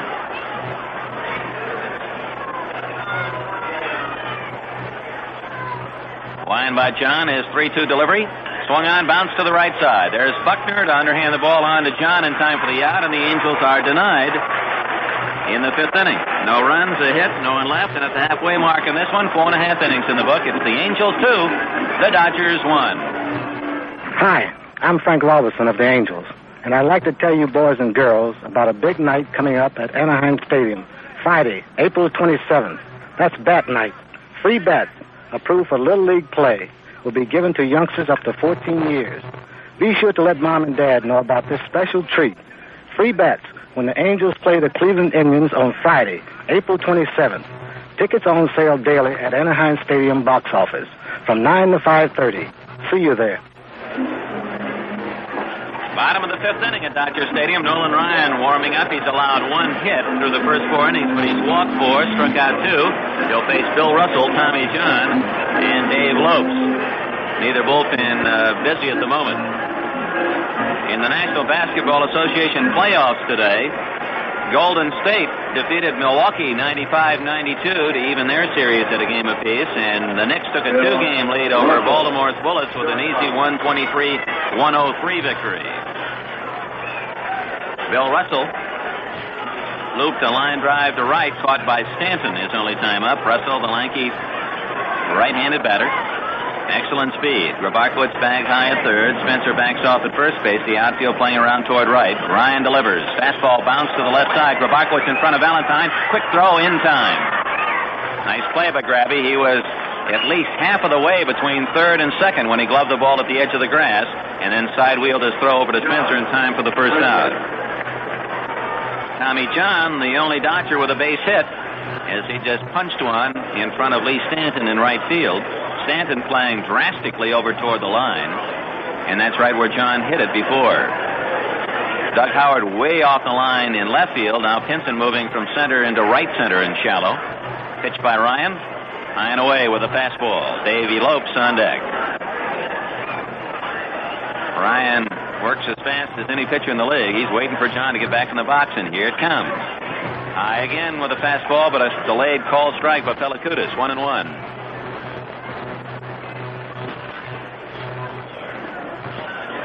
The pitch. High, 2-1. Yes, sir, it's hand-rubbing time in Dodger Stadium unless you're blessed with the warmth of the sun. A 2-1 Angel lead. His 1973 Freeway Series in the balance. Strike, outside edge. Ryan with 4 consecutive fastballs.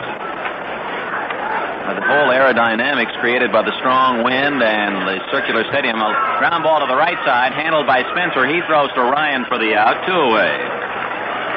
3-1 on the put-out of Tommy John brings up Dave Lopes. Hot dog wrappers giving Wilbur Wright and brother some interesting ideas. Some interesting flows.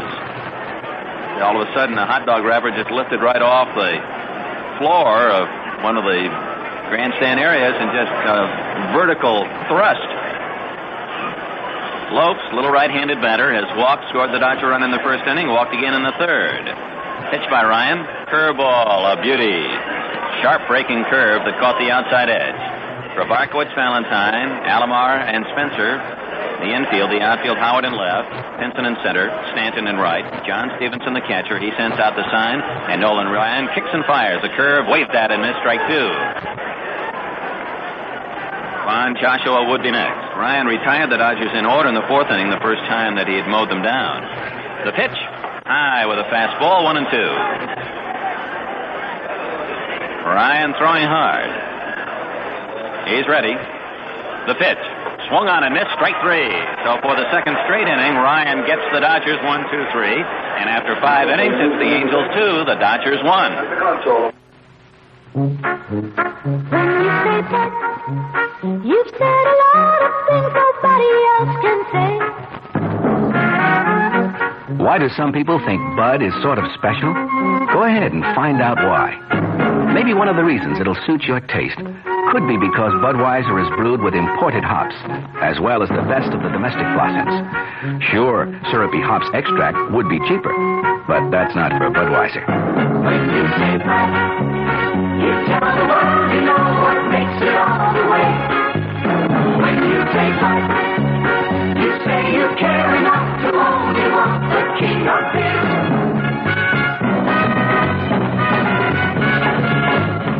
Brewing beer right does make a difference. When you say Budweiser, you've said it all.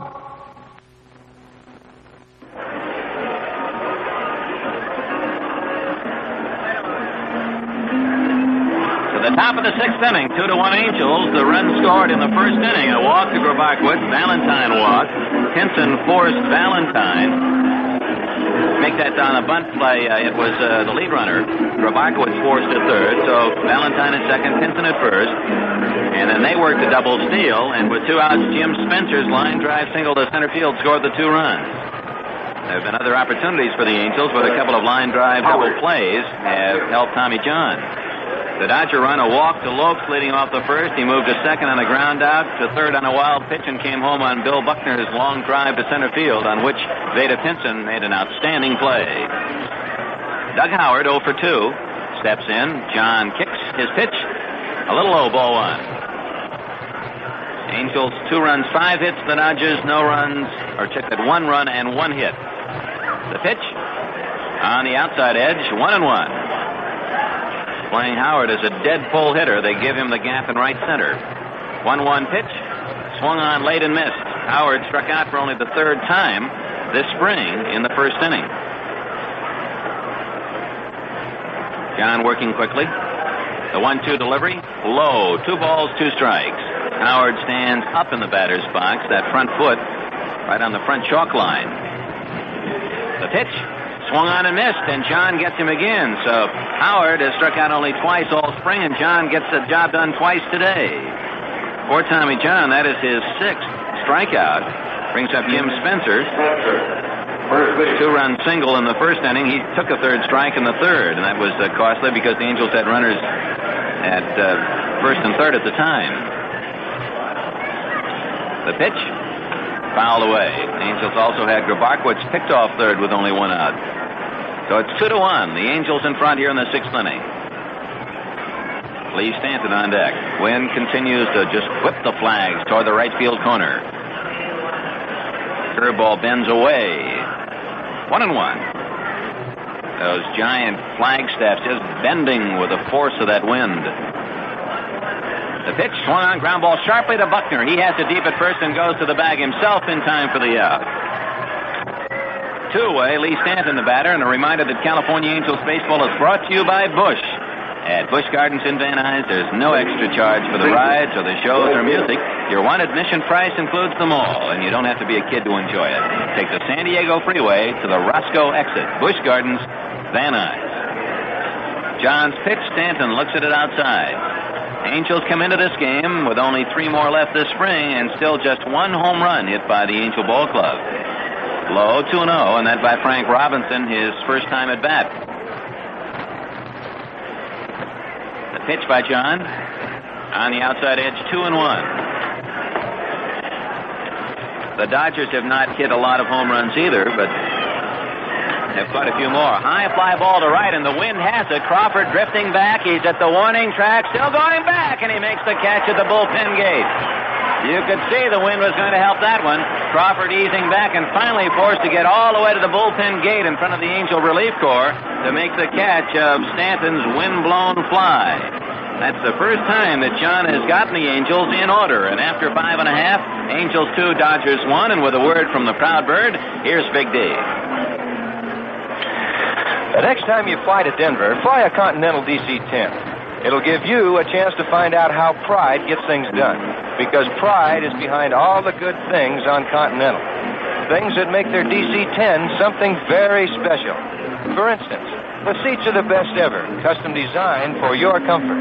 There's also more legroom because there are fewer seats. And there's the popular Polynesian pub in coach. They've even got the kitchens on the main deck to make sure you get your food while it's hot. And Continental is the only airline flying DC-10s from Los Angeles to Denver. But there's something else you'll find out about Pride on Continental. It's an attitude, a feeling, a willingness to do something extra to make your flight just that much better. It's what brings people back to Continental. So find out for yourself how Pride gets things done on a Continental DC-10. For your convenience, there are 6 DC-10 non-stops to Denver every day.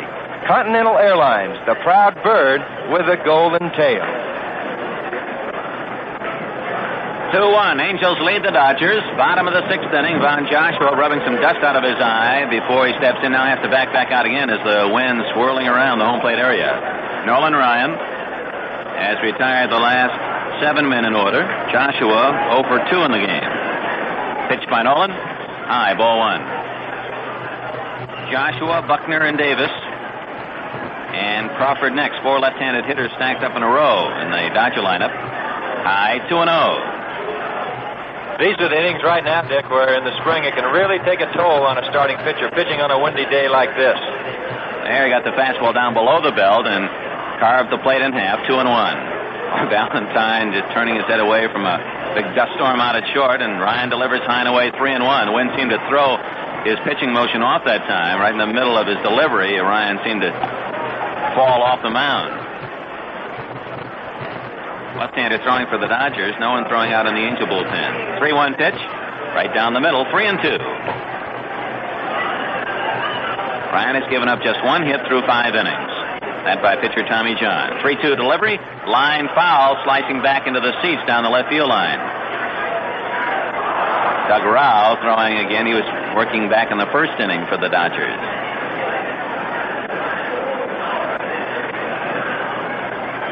Ryan's longest outing of the spring, 6 innings. That was the last time out against the Milwaukee Brewers. Foul back again by Joshua, and the count remains full.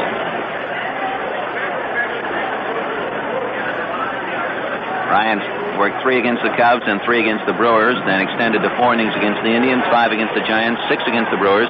Might try to go 7 today. The wind, and no, then he has to back off the rubber and tosses the ball into Stevenson and asks for an exchange.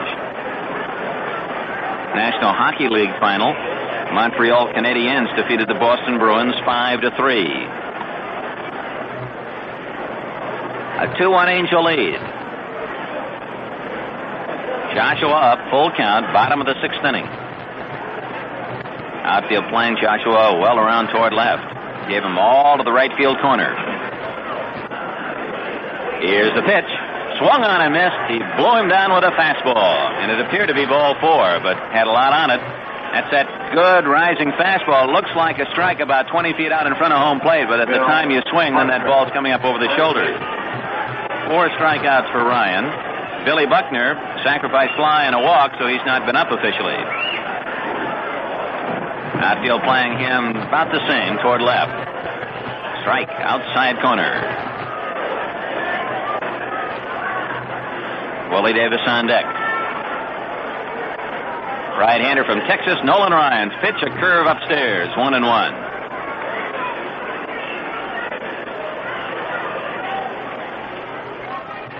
A ball and a strike. Ryan serves it. Buckner takes it inside. A change. Changed off the fastball. Shadows from the left field stands growing out toward the foul line on the third base side. All the players still in that warm sunshine. 2-1 pitch.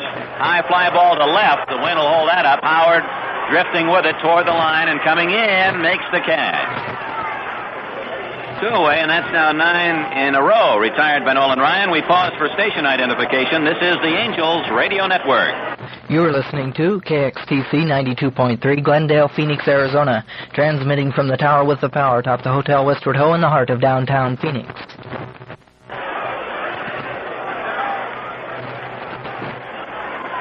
Willie Davis up for the Dodgers. The pitch by Ryan. Strike with a curveball. A key point in this game was back in the 3rd inning. The Dodgers had the bases loaded with 1 out and Davis up, and Ryan got Davis to hit into a sharp double play, 6-4-3. Curve a little low, 1-1. And since then, Ryan has not allowed a base runner. A ball and a strike to Willie D. 2 outs, no one on, bottom of the 6th inning. Here's the pitch. Swung on a high fly ball to left center. Howard coming in, still coming in. Valentine out. Who's calling? Drops the ball. Valentine, and Davis is safe at second base. That's Howard's ball, but no one seemed to be calling for it. Valentine was in control at the last minute, had to reach high over his head, went off his glove, and it's an error charged to Bobby Valentine. The 10th error of the weekend for the Angels. Davis, the tying run at second, and the batter is Willie Crawford. Well, it would have been amazing had we gotten through this afternoon without at least one of those. Ryan sets the pitch to Crawford. High, ball 1. No question but what Ryan is a streak pitcher partially because he's so much better from the windup. He has much better control than he does from the stretch, and that's how he has to work now. The pitch. Curve, outside, 2-0. On that play, that last play right there, Dick, you're so right. It is the left fielder's ball coming in. Anytime that infielder has to backpedal out, as Bobby Valentine is, the left fielder coming in has to play right in front of him, and all he has to do is call him Davis leads from second. The pitch, strike. Change. on the outside edge. I think that, here's an inexperienced outfielder in Howard, and with the wind blowing as it is, if Valentine was calling, he probably figured, well, the wind's going to keep blowing it away from me anyway. Maybe Valentine does have a better chance, but it didn't work out that way. 2-1 pitch. Crawford swings right through a fastball. Crawford with a big swing at a rising fastball, and it's 2-2. The Dodgers trying to tie it. 2 balls, 2 strikes, 2 outs, and number 3, Willie Davis, out at second base.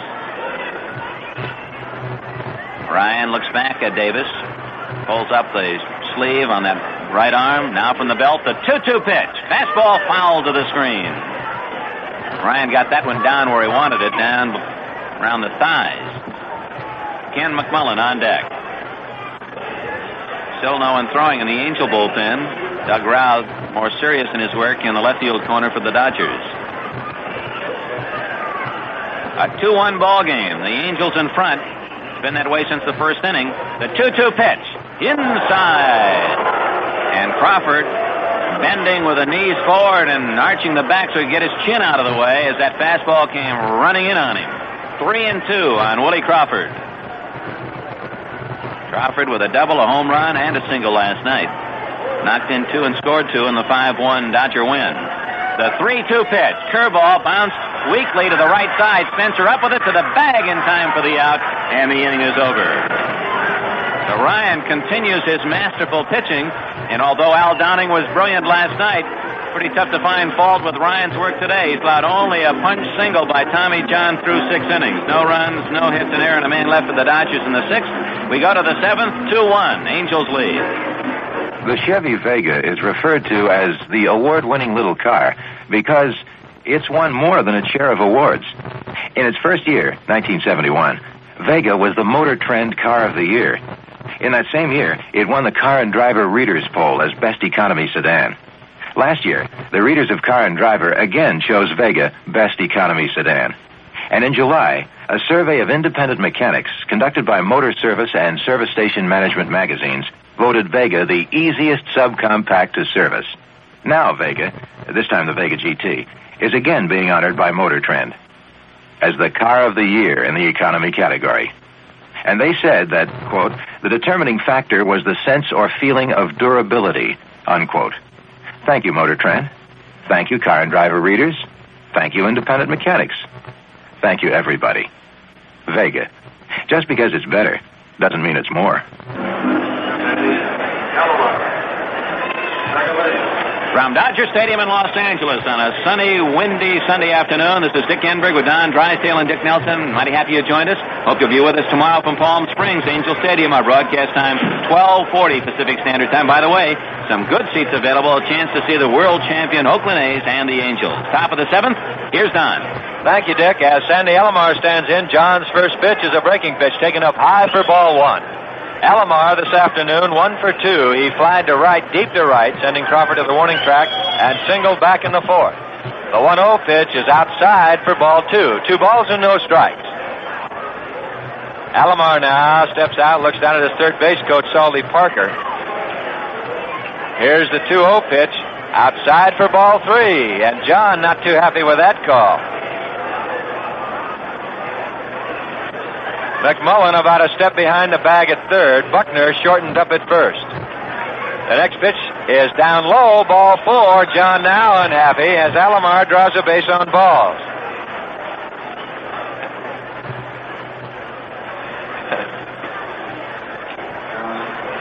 So Alomar at first, and Johnny Stevenson will be the hitter. John walked in the 2nd and lined into a double play in the 4th. Oh, Buckner holding Alomar. McMullen up even with a bag at third as John goes to the stretch. The first pitch is swung on and missed, strike 1. On deck is the pitcher, Nolan Ryan. 2-1 Angels. We're in the top of the 7th. John goes to the stretch. He checks Alomar. The next pitch is a pitch out. Alomar not going, and the count evened up at 1-1. Dodger infield and double play depth. The outfield about straight away. Joshua in left field not too deep.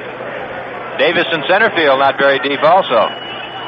They go to first base, and back with one big step is Alomar.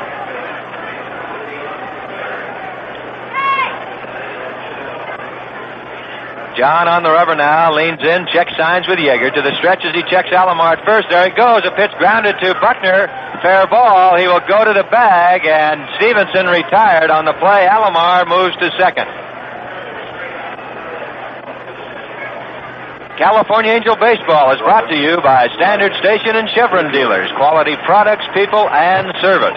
3 of the many reasons you'll want to stop regularly at Standard Stations and Chevron dealers along the Chevron Way. A runner in scoring position, Sandy Alomar, out at second base with 1 out, and the pitcher, Nolan Ryan, will be the hitter. Ryan has been caught looking twice today. 2 of the 6 strikeouts that Tommy John has. Now, John whirls and leans his head down as like a bird dog running back at Alomar at second base, nobody covering. John to the stretch. He checks Alomar. The first pitch to Ryan, a check swing taken outside for ball 1. Nolan, not a bad hitting pitcher. Russell trying to jockey in behind Alomar at second. John to the stretch. Checks Alomar, checks again.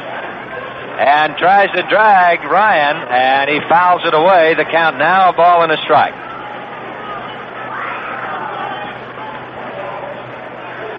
One ball, 1 strike to Nolan Ryan. 1 out. We're in the top of the 7th. The Angels lead it 2-1.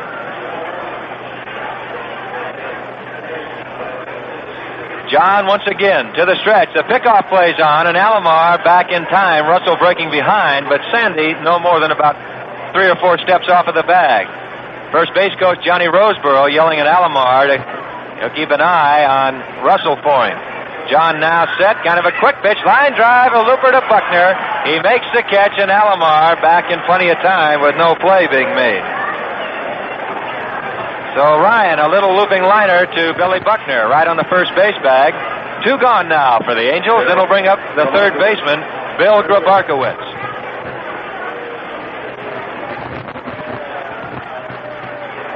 McMullen now moves back at third, about 3 steps behind the bag. John to the stretch. Checks Alomar. The pitch leans Grabarkowitz back inside for ball 1. Now a bunch of wind swirls around home plate. Really coming through there now. And Grabarkowitz spinning out of the way, letting the dust fly by.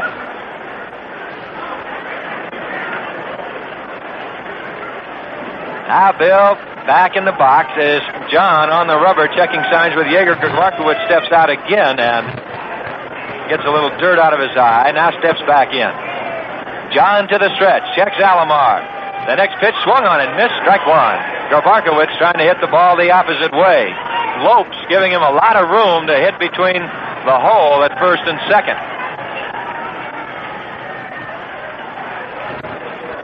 John once again. Lopes jockeying back Alomar. The next pitch, check swing, grounded over to the Angel dugout. 1 ball, 2 strikes to Grabarkowitz. Gravy this afternoon walked, hit into a double play, and doubled.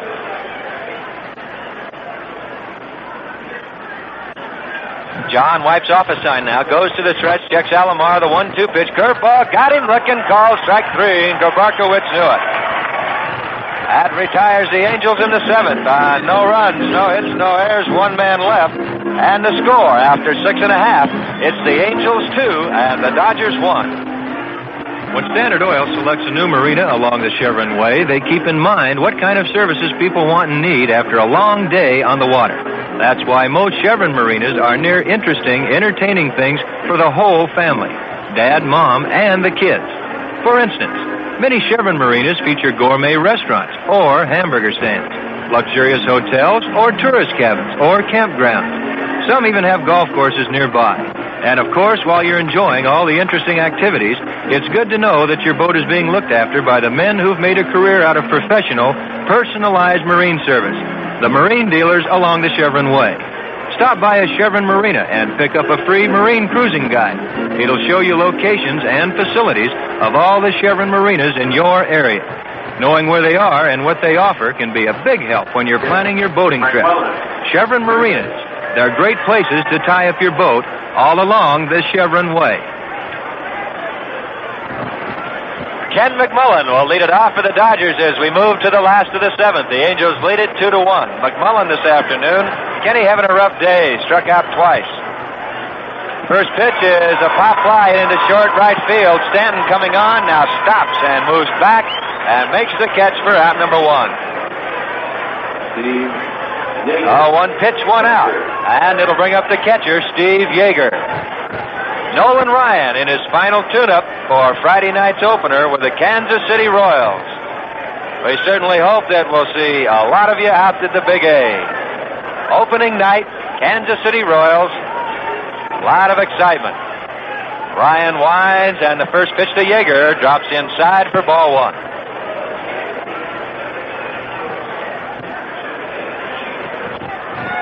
Ryan checks signs with Stevenson.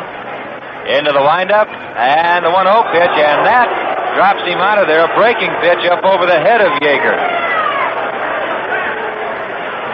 A lot of excitement as Kansas City comes in Friday, Saturday, and Sunday. The Angels are off Monday. Then the Minnesota Twins come in for 2 days.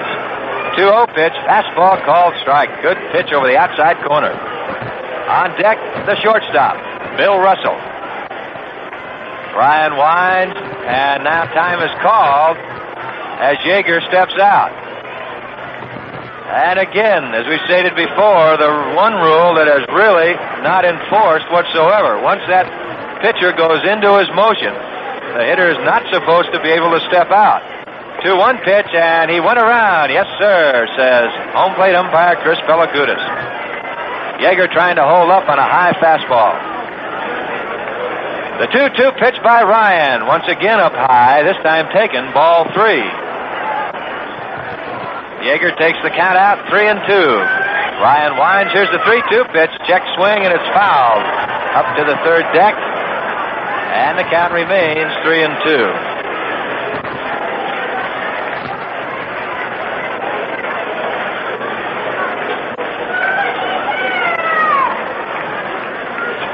Ryan checks his sign from Stevenson. The 3-2 pitch is hit off the hands, foul, coming back. And a count still 3 balls and 2 strikes. Bill Russell down in the on-deck circle. Ryan now stands out behind the mound on the grass. Now moves up onto the rubber. And will check signs with Johnny Stevenson. Does so.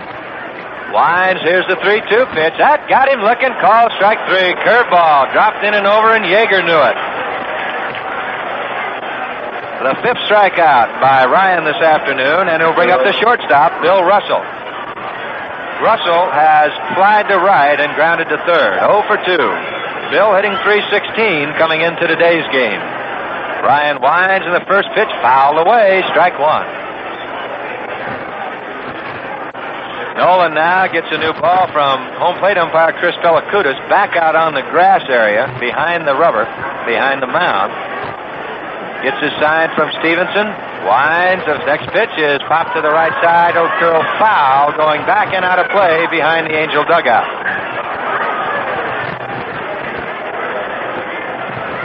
Oh, and 2 to Russell. On deck, we have a pinch hitter, Joe Ferguson, out for pitcher Tommy John. Ryan winds. A 2-strike pitch. Curveball just misses. Count now 1-2. 1 ball and 2 strikes. Here's the 1-2 pitch. Fastball, line drive, right field, base hit. Lee Stanton right there gets the ball back into Sandy Alomar. So Bill Russell has the second hit of the afternoon for the Dodgers. A line drive single between Alomar and Spencer. For the Dodgers, for John, number 13, Joe Ferguson. Joe Ferguson now will come on, and he'll hit for the pitcher, Tommy John. Ferguson having a great spring, hitting .367. The first pitch by Ryan swung on it, missed strike 1. Ferguson been sitting over there watching all those fastballs, and he took a real good swing at that one. He leads the Dodgers in RBIs with 12, has a couple home runs. There goes Russell. The pitch, a call strike to throw to second. They get him. Right on the money. The throw from Johnny Stevenson. And the Alomar covering, and Russell cut down stealing. And that retires the Dodgers in the seventh. No runs a hit, no errors, nobody left. And the score after 7 complete, it's the Angels 2 and the Dodgers 1.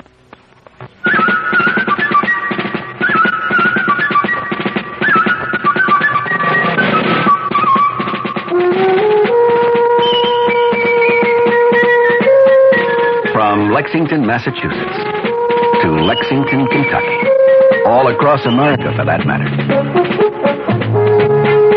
The famous team of Budweiser Clydesdales brings out something in people that's, well, it's hard to explain. It's not just nostalgia, not just an appreciation for beautifully matched horses and all the trappings. There's more to it than that. More like what a real Budweiser drinker feels about the beer he drinks. He just knows that brewing beer right does make a difference. When you say Budweiser, you've said it all.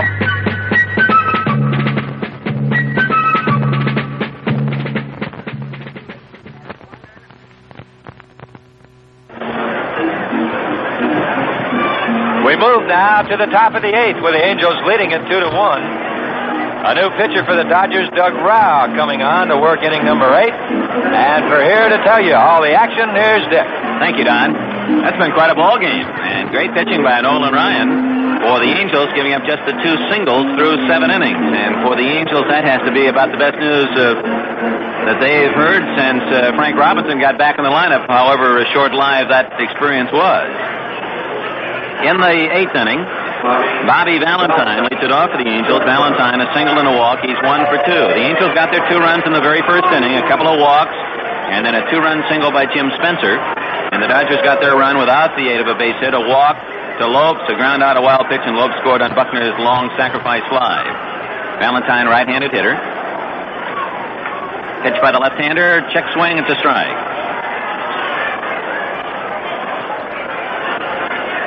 The left-hander Rau, R-A-U.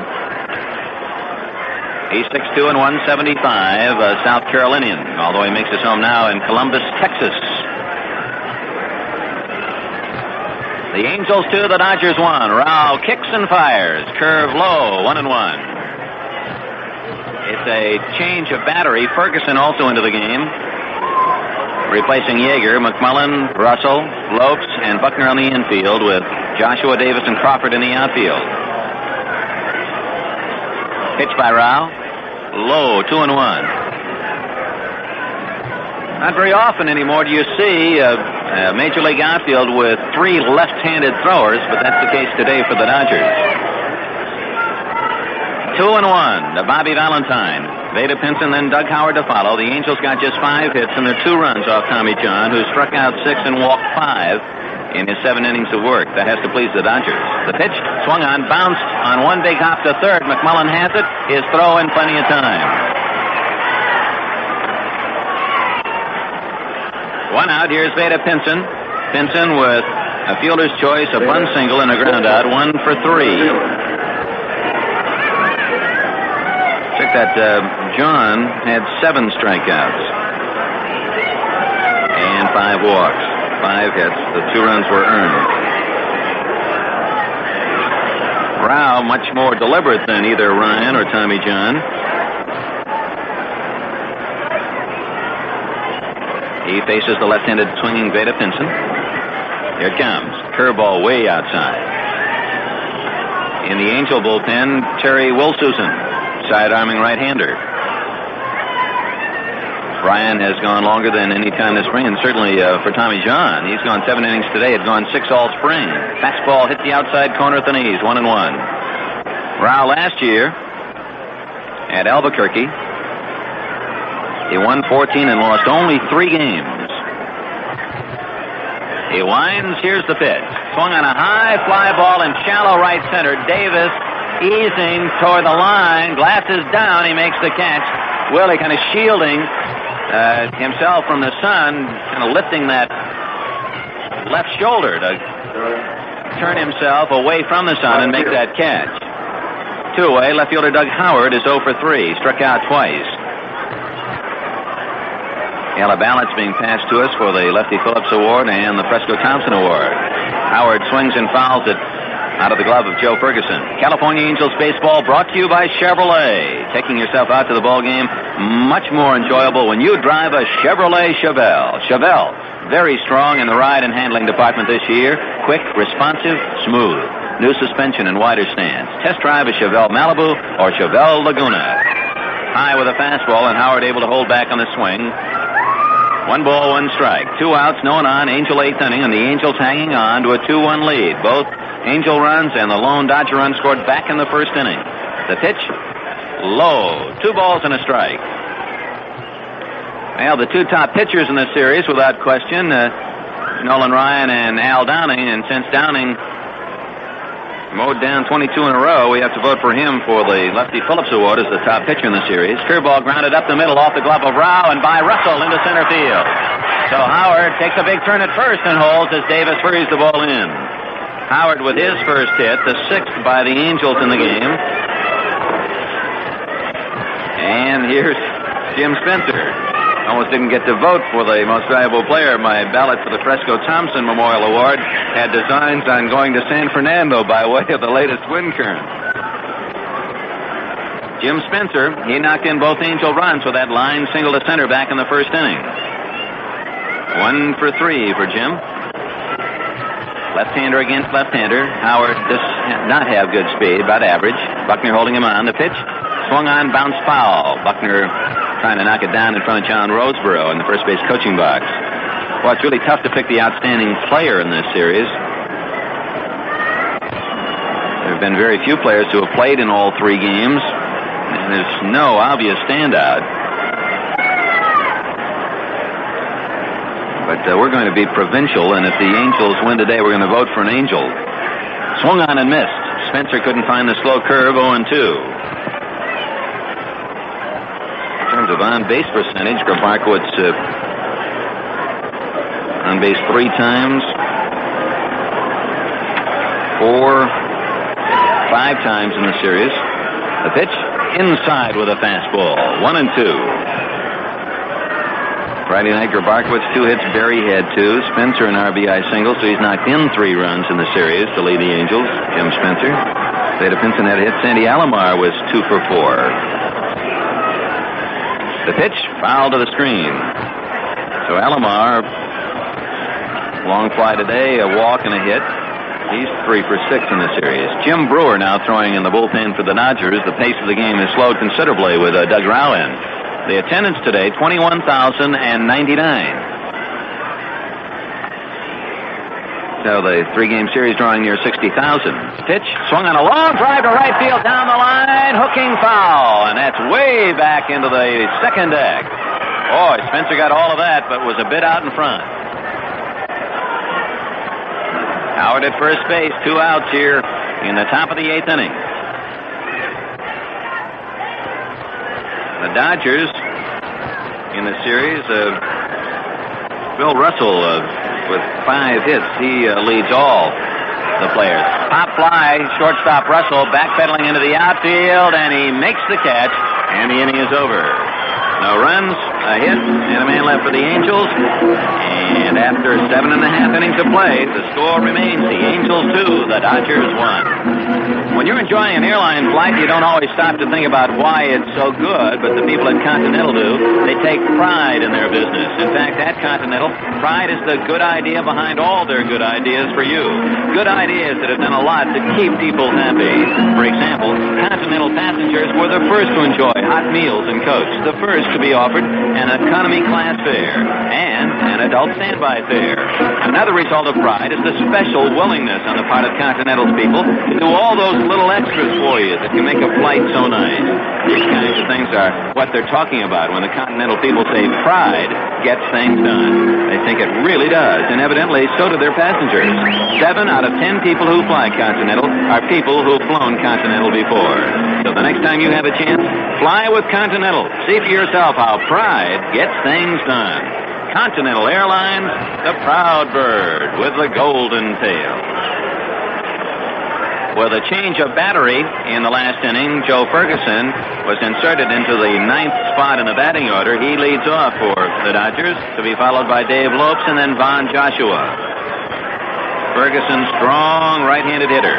pitch by Ryan. Foul back. Power against power.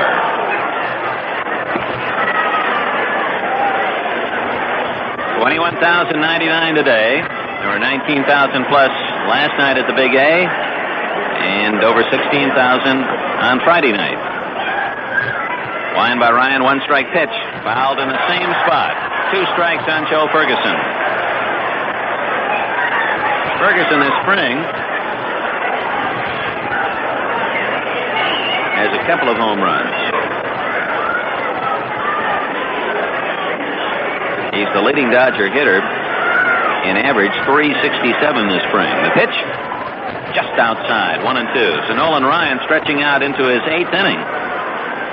He looks ready to go for the opener Friday night against the Kansas City Royals at the Big A. The pitch, curveball, gets him looking, strike 3. Ryan's 6th strikeout of the game brings up Dave Lopes. Nolan Ryan Friday night against the Royals of Kansas City, and we hope you'll join us from Anaheim Stadium. Big fireworks show after the game and all the pageantry of opening night. The pitch to Lopes, he squares, bunts, and it goes off him. He's out. He's out. He was out of the batter's box, hit by his own batted ball, and Lopes is ruled out. He bunted the ball. He had left the batter's box when it hit the dirt in front of home plate and kicked right back into the leg of Lopes. So he's out. Give the put out to the catcher, John Stevenson. 2 outs, and Von Joshua, he's got the power to tie it with one swing, steps up. He's 0 for 3 today.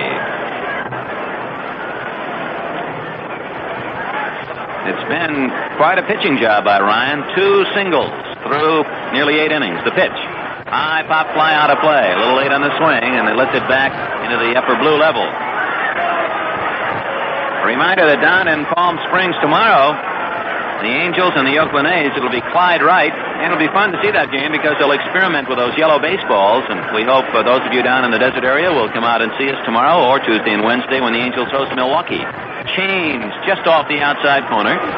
1-1.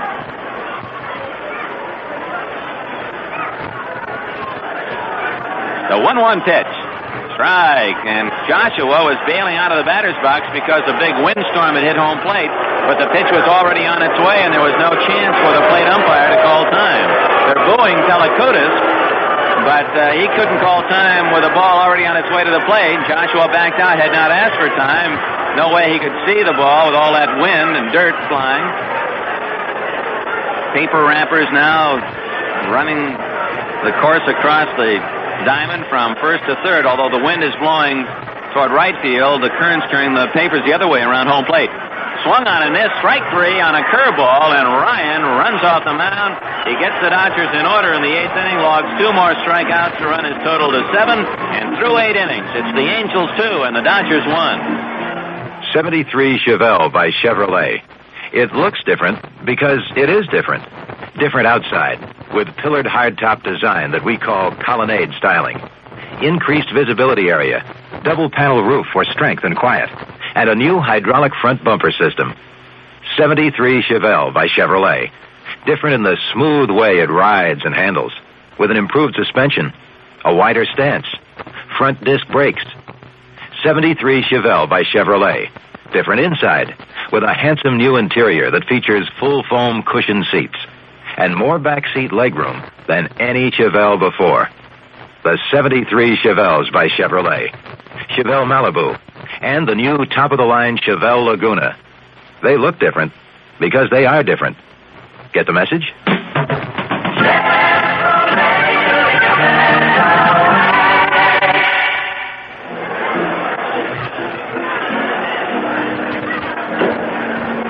Doug Rao to pitch the 9th inning against the Angels will face Lee Stanton, Sandy Alomar, and John Stevenson, and they haven't picked up our ballot yet, and with Ryan's pitching through 8 innings, he's gone farther than anyone else in this series, and certainly it has been his pitching that has kept the Angels in front today 2-1. He has not had a big lead to lean on.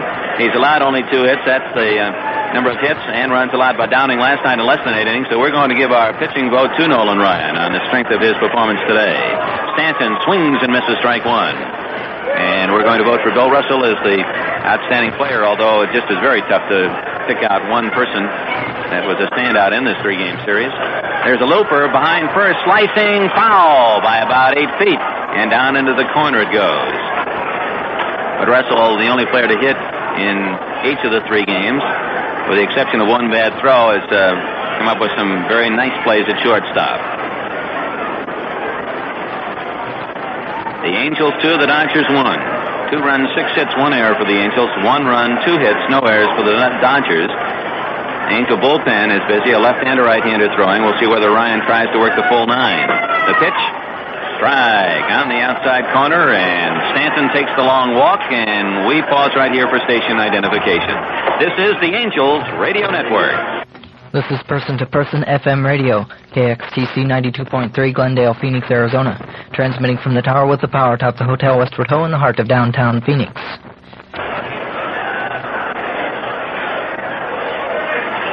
Sandy Alomar, 1 for 2 today, a line single to left field. He also had a long out to right and walk. Batting right-handed against Doug Rau. The pitch, high with a fastball, ball 1. John Stevenson on deck. In the bottom of the 9th inning, the Dodgers will have their big guns up. Billy Buckner, Willie Davis, and Willie Crawford. The pitch by Rau.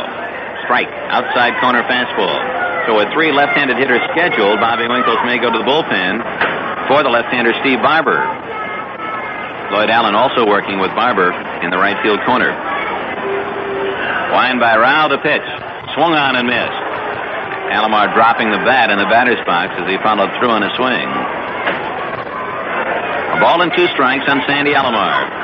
Rau now pitching from the shadows of the upper deck. Kicks the pitch. Off the corner. Outside fastball, 2-2.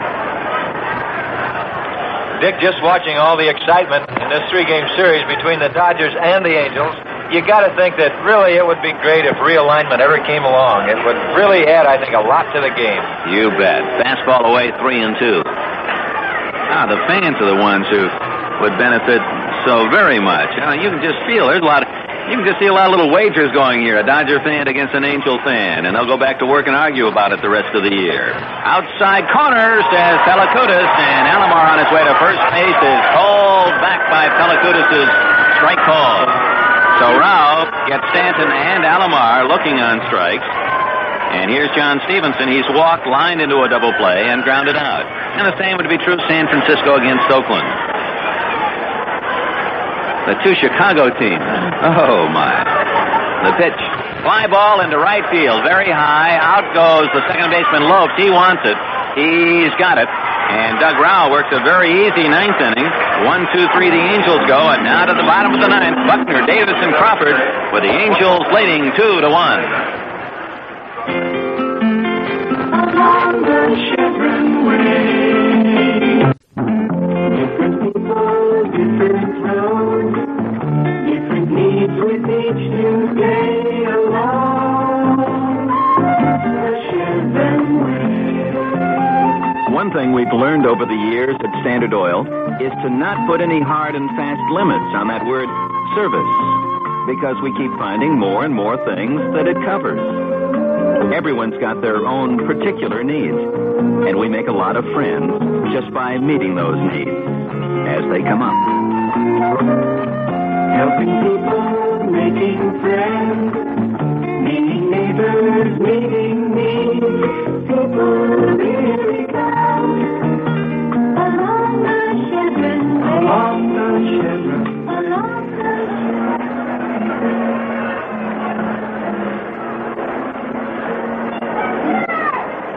Nolan Ryan is going to attempt to become the first Angel pitcher this spring to go the 9-inning distance.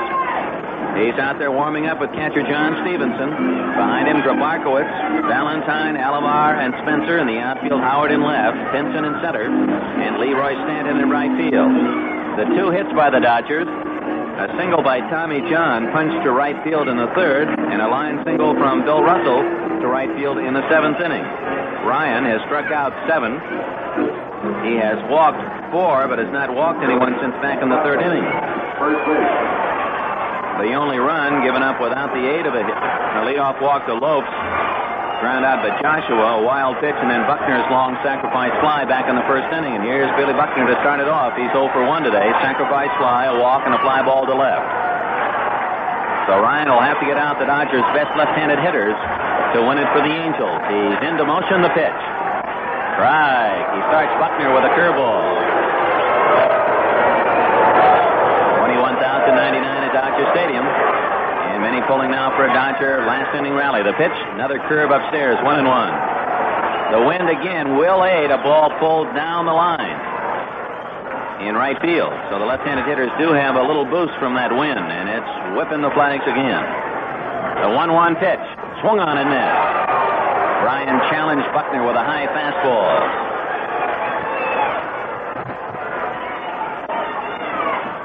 The Angels 2 runs, 6 hits. The Dodgers 1 run, 2 hits off Nolan Ryan. Ryan pulling at the bill of his cap, then tucks at his glove, rocks into motion. The 1-2 pitch. Fly ball sliced to left. It'll be out of the reach of any Angel back into the seats. Grabarkowitz racing over to watch it fall in about 15 rows. Freddie Federico, the Angels trainer, jogging out onto the mound for the second time to look at Ryan's pitching hand, whether it's a fingernail or a blister, some problem, and sometimes Ryan develops that heavy callus on one of his pitching fingers, the index or middle finger, and needs to just have that rough skin, the dead skin, cut away.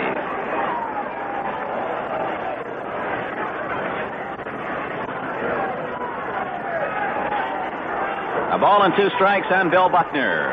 Bottom of the 9th inning, 2-1 Angels. The pitch, fly ball to center field. Pinson drifts back, now comes up a couple of steps and makes the catch. So Buckner flies out to straightaway center field. 1 out, and here's center fielder Willie Davis. Davis had his 10-game hitting streak snapped last night when he went 0 for 5, and he's 0 for 3 today. So he's due. Homered on Friday night. Willie Crawford, who homered last evening, on deck. Ryan into motion, kicks and fires. Swung on and foul back. Jim Spencer guarding the line at first base, trying to take away the extra base hit. But that opens up the area between Spencer and second baseman Sandy Alomar. Stanton very deep in right field. Davis backs out.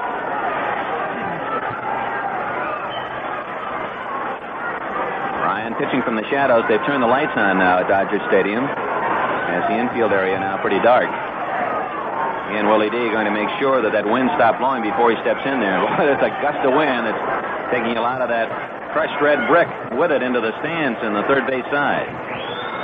Dick, it's got to really be hard for those batters up there now. The shadows have gone just past the pitcher's mound, but still trying to pick that ball up against the bright sun in center field has got to be tough. The pitch, low, 1-1. That has to be a pitcher's advantage for sure. I guess anyone who is involved in photography knows that whole problem, trying to take a picture of someone in the shadows with a bright background. And that's what the hitter's trying to do, focus on that little white pill. Ryan's pitch, swung on, grounded to the right side. Alomar there, scoops it and gets it over to Spencer for the out. The Dodgers down to their final out here in the home half of the 9th inning, and Willie Crawford strides to the plate. Crawford walked, popped up, and grounded out. Ryan 1 out away from pitching the Angels to the Freeway Series title in '73. The Angels then would keep the Mayor's trophies, as there was no series last year because of the baseball strike. The Angels won it 2 out of 3 in 1971. Pitch by Ryan, high with a fastball. Ryan certainly has not lost his velocity. He's finished strong, trying to close his own deal. Into motion, he kicks and delivers. High again, 2-0. Both pitches over the plate, but above the shoulders of Willie Crawford. Ken McMullen would be next.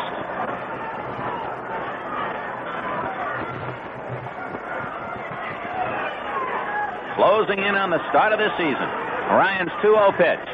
Low, 3-0, so Crawford looks down at third base coach Tom Lasorda to see whether or not Walter Olson will give him that advantage of taking a swing at a 3-0 pitch. Here it comes. Crawford takes it all away. It's ball 4 low. That's the first walk by Ryan since back in the 3rd inning, the 5th that he's allowed in the game. And I had a feeling he'd rather pitch to McMullen than Willie Crawford. But the Dodgers, who like to run, also in a position of possibly being able to steal themselves into a tying run at second base situation.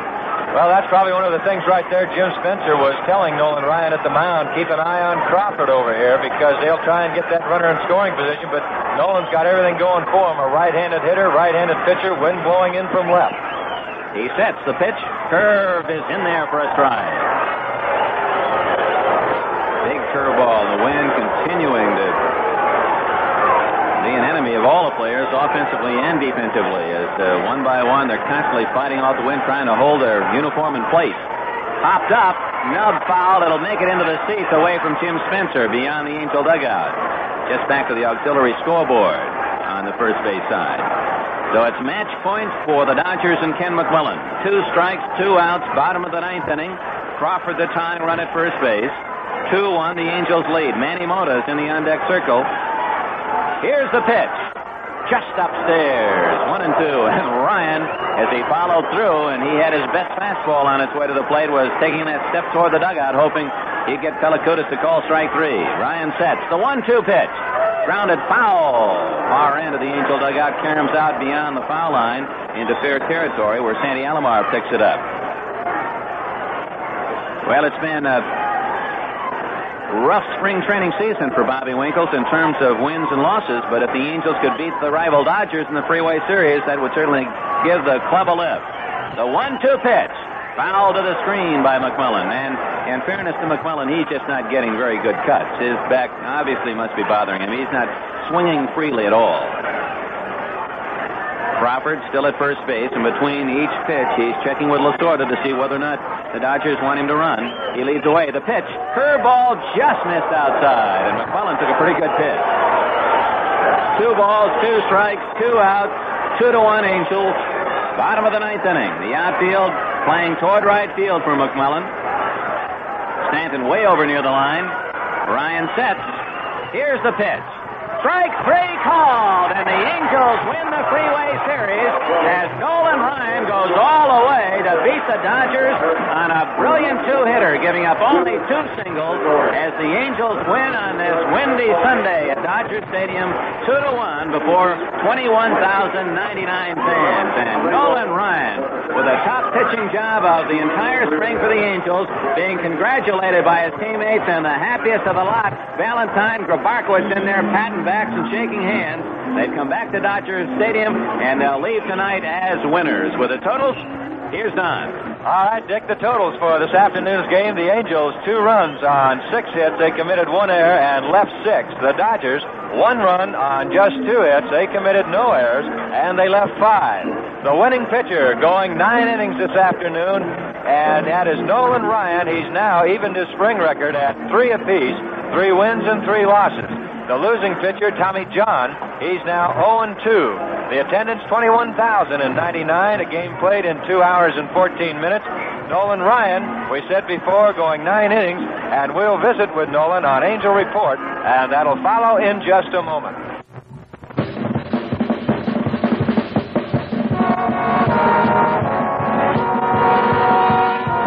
California Angels Baseball is brought to you by 23,000 Chevron dealers and standard stations.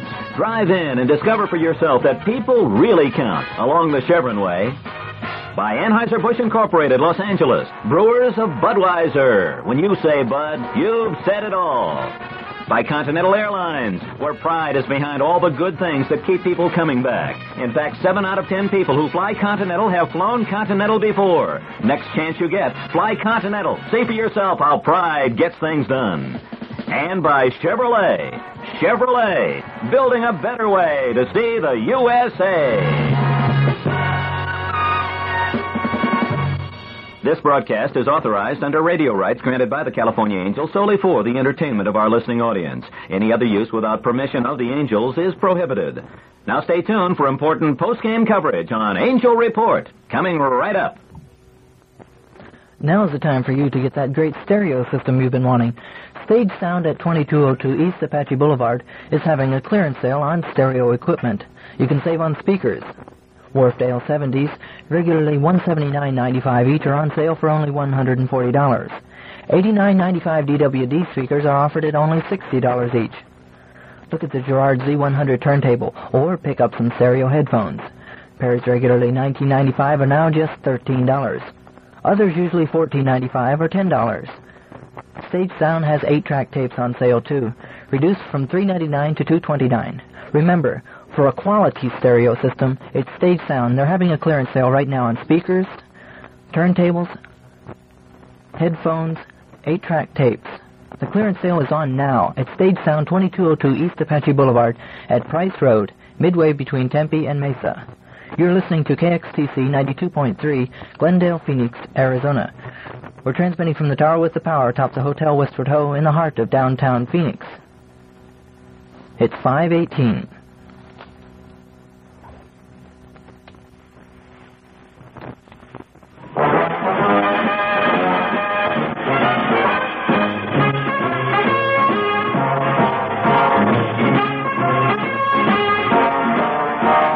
This is Angel Report, and this is Dick Enberg with Don Drysdale. Stand by for a recap of today's game, all the scores, and exclusive post-game interviews. All on Angel Report.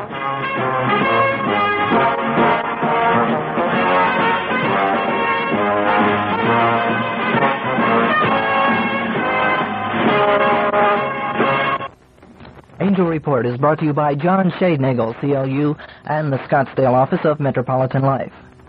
By the Spice of Life restaurant located at 5200 East Camelback Road, the home of the smoked martini, and by the Fantasy Motor Inn opposite Disneyland in Anaheim, California. Here at Dodger Stadium, the California Angels won the Freeway Series, defeating the Los Angeles Dodgers 2-1, and it was Nolan Ryan going all the way, the first 9 innings pitched by any Angel pitcher so far this spring. And looking at how the runs were scored, it all happened in the first, and from there, why, it was just zeros. In the first inning for the Angels, Grabarkowitz walked, he stole second, Valentine walked, and Pinson was on in the fielder's choice with Tommy John forcing Grabarkowitz at third. Then on a double steal, both runners were safe. Howard struck out, and a 2-out single by Jim Spencer driving in Valentine and Pinson accounted for the Angels' only 2 runs. In the first inning for the Dodgers, Dave Lopes opened up with a base on balls, and he went to second on a ground out, went to third on a wild pitch, scored on a fly ball, and that was the Dodgers' only run. So it was 2-1, the Angels over the Dodgers, and now in the Freeway Series, the Angels have won 10, and the Dodgers have won 6. Nolan Ryan going 9 innings this afternoon, striking out 8, walking 5, allowing just 1 run on 2 hits, evening his record now at 3 apiece, 3 wins and 3 losses, and Nolan will be our special guest as Angel Report continues. Meet Harvey Cook of Metropolitan Life. Harvey was born and grew up in the Mesa area and is a graduate of Arizona State University with a degree in insurance and investments. Harvey Cook specializes in personal and family insurance and naturally in business-related insurance, and in his first year with Metropolitan, he wrote more than $1 million worth of insurance. Let Harvey Cook explain how you can get along without the key man in your business should you suffer such a loss, and how you can insure against the danger of losing such a man. He will be glad to give you also the facts about other forms of protection essential to every modern business.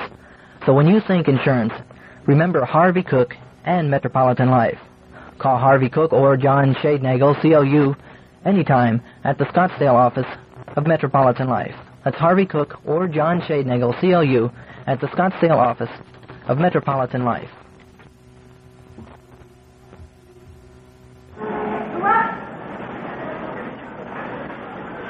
Nolan Ryan going 9 innings this afternoon, our special guest, and to start the questions, here's Dick. Congratulations, Nolan. The Angels looking for any boost that they could find, and to beat the Dodgers, a team that they're going to have to hear about, read about, and we'll talk about all season long, has to be something that warms all of you on this windy day. Well, thank you, Dick. This is a big win for me because I don't believe I've ever won a game in Dodger Stadium. 4 years I was with the Mets. I pitched here every series we came in, and for some reason I had some good games here, but I never could seem to win. And it was another one of those kind of games today where it was low scoring, and we really had to battle for what we got. And at times it looked like I was really going to have a bad game. The first 4 or 5 innings, I really struggled. I had trouble with my rhythm. My arm was somewhat stiff in the elbow, and I just couldn't seem to get it going. Did you have any thoughts at all at the start of the game that you would like to go 9 innings if possible? Well, I indicated earlier in the week that if I felt good and didn't throw too many pitches, I'd like to go ahead and try to get 9 under my belt. I never have done that in spring training. I know that from past experience, when I do go 9 innings, my first game in the season, I seem to have an awful lot of stiffness, and it takes me a while to recover from it. So I felt like if I could go ahead and get one in with the 5 days off on my half with the opener, that I felt like I could work a little harder this week and get ready for the opening day. So let's get that straight then. This is the first time you've ever won at Dodger Stadium, and this is the first time you've ever gone 9 innings before the start of the season. Right. And a final question regarding Freddie Frederico's appearance at the mound in the 9th inning. What was that about? Well, I had a blister come up on my middle finger on my right hand, and he came out with a needle, and we went ahead and punctured it and drained it so I could go ahead and finish the game. Nolan, looking at you this afternoon, it looked as though you mentioned you were struggling in the first 4 or 5 innings. It looked as though you were having a little trouble with your breaking pitch. I was, Don. For some reason, I was either trying to overthrow it or my rhythm was off where, I was having trouble with my stride. I don't know exactly what it was. I was fighting myself an awful lot during the first 4 innings, and mainly with my curveball. It was hanging high, and then I was trying to put a little extra on a fastball, and in doing so, I was having trouble getting it over. Now that you'll have 4 days off right now between the opener, and you mentioned you do get a little stiff in the spring going the long distances. What'll be your plans now the rest of the week in Palm Springs? Well, Tuesday I'll probably throw batting practice and doing a lot of extra running these first couple of days to try to work the stiffness out early so that my arm will bounce back. And I think if it seems like it's still going to be a little stiff Tuesday, then I'll probably come back and throw again Wednesday. Do you have any kind of preparation done to your arm now after you've pitched? What is your routine? Well, as far as after the game, I'll just have it melt down and having put alcohol on. I really don't ice it down or any of these type of things, and I just wait till the next day and start my program all over again. You mean what you're trying to say is you still have youth on your side? Well, if that's what it is, then yes, that's my procedure. I know that you see Farinowski on the table and getting his arm stretched, and so far I've been fortunate not having to have Freddie do that, but I'm sure someday I will. Nolan, Don Drysdale and many of the Dodgers were commenting before the game they have never seen it so windy at Dodger Stadium as today. How much of a factor was that in your pitching performance? I know it affected any ball hit in the air, but in terms of your pitching, was that a factor? Well, naturally, it just makes it tough all over to pitch in, and I think that the hitters were more to the disadvantage than I were. They were. I know when I hit myself, I had trouble seeing, and the dust blowing up around home plate. I think also it may have had a tendency to make the curveball ride a little more. It didn't have that good break on it, and I don't know if it affected the fastball any or not. If anything, it might have made it ride a little. Well, Nolan, congratulations. A great 9-inning performance. Al Downing was named the most valuable pitcher in this series, but the ballots were cast around the 7th or 8th inning, and I think if everyone had waited until the end, then they would have named you. And regardless, the Angels are the Freeway Series champions, thanks to your pitching today and Jim Spencer's 2-run single, and let's hope that's an omen, and you can come right back on Friday night with another strong performance. Well, thank you, Dick. I hope we do. Nolan Ryan, our guest, and we'll continue with a look at the exhibition baseball scoreboard from Dodger Stadium as Angel Report continues in just a moment. For dining that is most delectable, have lunch or dinner at the Royal Palms Inn Spice of Life, 5200 East Camelback Road. Sylvia Smith and Bill Sr. have a menu for luncheon that is sure to intrigue you with exotically named sandwiches, salads, and sweet treats, plus a choice of unusual beverages and complete lunches with their own salads and homemade bread. The variety of dinner entrees undoubtedly led to choosing the Spice of Life as the name of this atmospheric restaurant. For at the Spice of Life you may choose among beef, veal, lamb, or pork, chicken or Cornish hen, or shrimp, lobster or sole. To complete the memorable dinner menu, the Spice of Life offers a choice of hot or cold homemade soup, a loaf of home-baked bread, a selection of superb salad dressings, and the ultimate in delicious desserts. Luncheons are served daily from 11:30 to 2:30, dinners Monday through Friday from 6 to 11, and Saturday and Sunday from 6 to midnight. You'll be dining out with the Inn people when you dine at the Royal Palms Inn, Spice of Life, 5200 East Camelback in Phoenix. We'll take a look now at some of the scores around in exhibition baseball this afternoon. Of course, right here at Dodger Stadium today, the California Angels defeated the Los Angeles 2-1. Nolan Ryan, the winner, going all the way, and Tommy John, the loser. At Tampa, it was Cincinnati 4, Pittsburgh 1. The winner, Gullett, the loser, Bryles. In Clearwater, Montreal defeated the Philadelphia Phillies. The winner, Ernie McAnally, and the loser, the big man for the Phillies, Steve Carlton. In Birmingham, it was Baltimore and Atlanta tied after 14 innings, 9-9, and it was called there because of a Sunday curfew. In St. Petersburg, it was the Chicago White Sox 2 and the St. Louis Cardinals 0. Bonson was the winner, Gibson the loser. Houston and Minnesota, it was Minnesota 3 and Houston 2. Bill Hands the winner, and Wilson was the loser. Bobby Darwin had 2 home runs for the Twins. He hit one in the first with 1 on, and he hit one in the sixth with none on. So Darwin driving in all 3 runs, Minnesota 3, Houston 2. In 13 innings in New Orleans, it was the New York Yankees 4 and the New York Mets 3. The winner was Parker, the loser, Magnuson. In Tucson, Cleveland defeated San Diego 2-0, the winner Dunning and the loser Kirby. The Chicago Cubs were defeated by the Milwaukee Brewers 8-4. The winner was Colburn, the loser Jenkins. Billy Williams a home run in the 8th with none on.